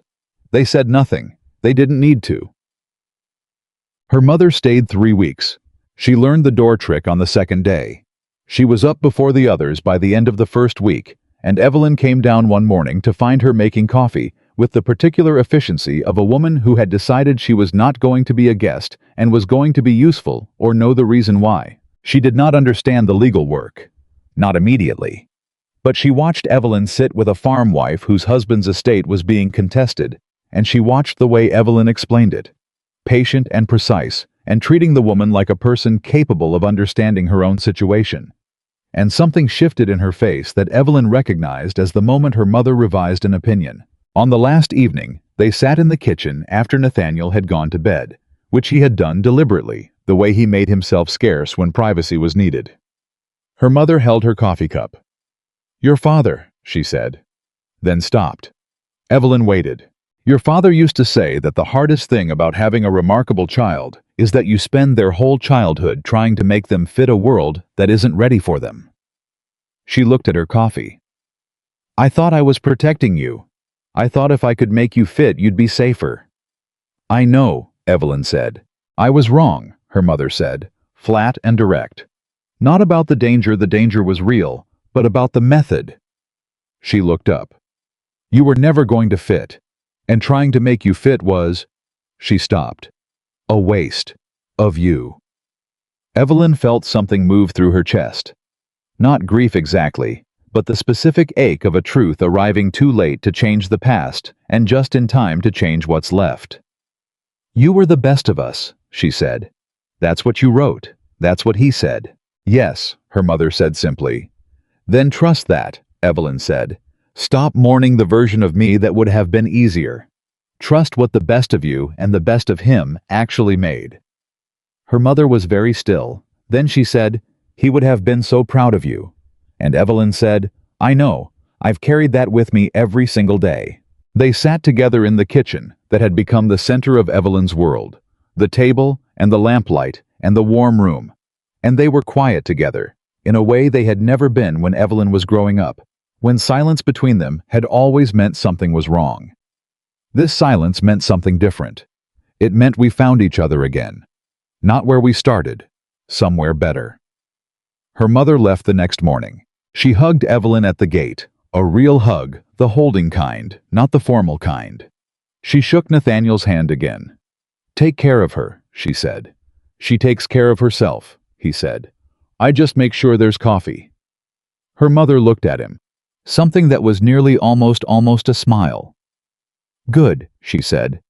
"That's the right understanding." She climbed into the wagon. She didn't look back. She was her daughter's mother after all. But her back was straighter on the way out than it had been on the way in. Evelyn stood at the gate and watched until the wagon was gone. Nathaniel stood beside her. "Well," he said. "Well," she said. A long pause. "Coffee," he said. "Yes," she said. They went inside. Years later, enough years that the territory had become a state, and the roads had changed, and Caldwell Creek had grown past the point where everyone knew everyone, though certain people still knew certain things. A young woman arrived at the county legal aid office in Helena, Montana, and asked to speak with whoever was in charge. She was 19. Her hands were shaking. She had a contract in her bag that her employer had asked her to sign, and she didn't understand it, and she was afraid that understanding it might already be too late. The woman behind the desk, a calm, precise woman in her 50s named Ruth Parsons, who had the eyes of someone who had been exactly where this girl was standing, looked at her and said, "Sit down, we'll read it together." The girl sat. Ruth read the contract. She found the problem in 3 minutes. She explained it to the girl in plain language without condescension, treating her like someone capable of understanding her own situation. She helped her write a response to the employer. She told her what her rights were. She told her that knowing her rights was not troublemaking. It was the minimum any person was owed. The girl looked at her when it was done. "How do you know all of this?" she said. Ruth looked at the wall. On it, between the window and the filing cabinet, there was a framed document. The original charter of the Montana Territorial Legal Aid Program, signed by Governor Preston in 1888. At the bottom, beneath the governor's signature, was another name. Evelyn Cole, Founding Administrator, Caldwell Creek. Ruth looked back at the girl. "A woman taught me," she said. "A woman who came west with nothing but a carpet bag and the refusal to accept that being difficult was the same as being wrong." The girl looked at the charter. "Where is she now?" she said. "At home," Ruth said. "On a ranch north of town. With her husband, who grows the best vegetables in the county and makes better biscuits than she does, which she will never officially admit." She paused. "She comes in on Tuesdays. You can meet her then if you'd like." The girl said she'd like that very much. On a Tuesday morning in October, Evelyn Cole rode into Helena on the same horse she'd been riding for 6 years, tied it outside the legal aid office, and walked in to find Ruth Parsons mid-explanation to a family of 4 who had a land dispute and no idea where to start. She hung her coat on the hook by the door. She poured herself coffee. She sat down at the side table where she always sat on Tuesdays and started reading through the week's correspondence. Nobody in that office called her remarkable. Nobody treated her like a legend or a symbol or a story. She was Evelyn, who came in on Tuesdays, who read fast and wrote clean, and had no patience for vague language in any document, contractual or personal. She was the woman who once walked 14 miles in the snow to knock on the door of a man who expected her to leave. She was the woman who stayed. She was the woman who, when the people who thought her fire was a flaw tried to use it against her, burned down every argument they had and walked through the smoke without looking back. She was the woman who had loved a quiet man and been loved by him, and built a life that was neither comfortable nor safe, but was so relentlessly entirely real that it had become, without either of them planning it, something that other people pointed to and said, "That is what it looks like when two people build something true." She finished her coffee. She picked up the first letter. She got to work. Because Evelyn Cole had never been a failed bride. She had been a woman ahead of every room she walked into, and she had finally found the room and the man and the life that was built large enough to hold her. And she had made sure in the years that followed that other people could find rooms like that too. That was her fire. That was always what it was for.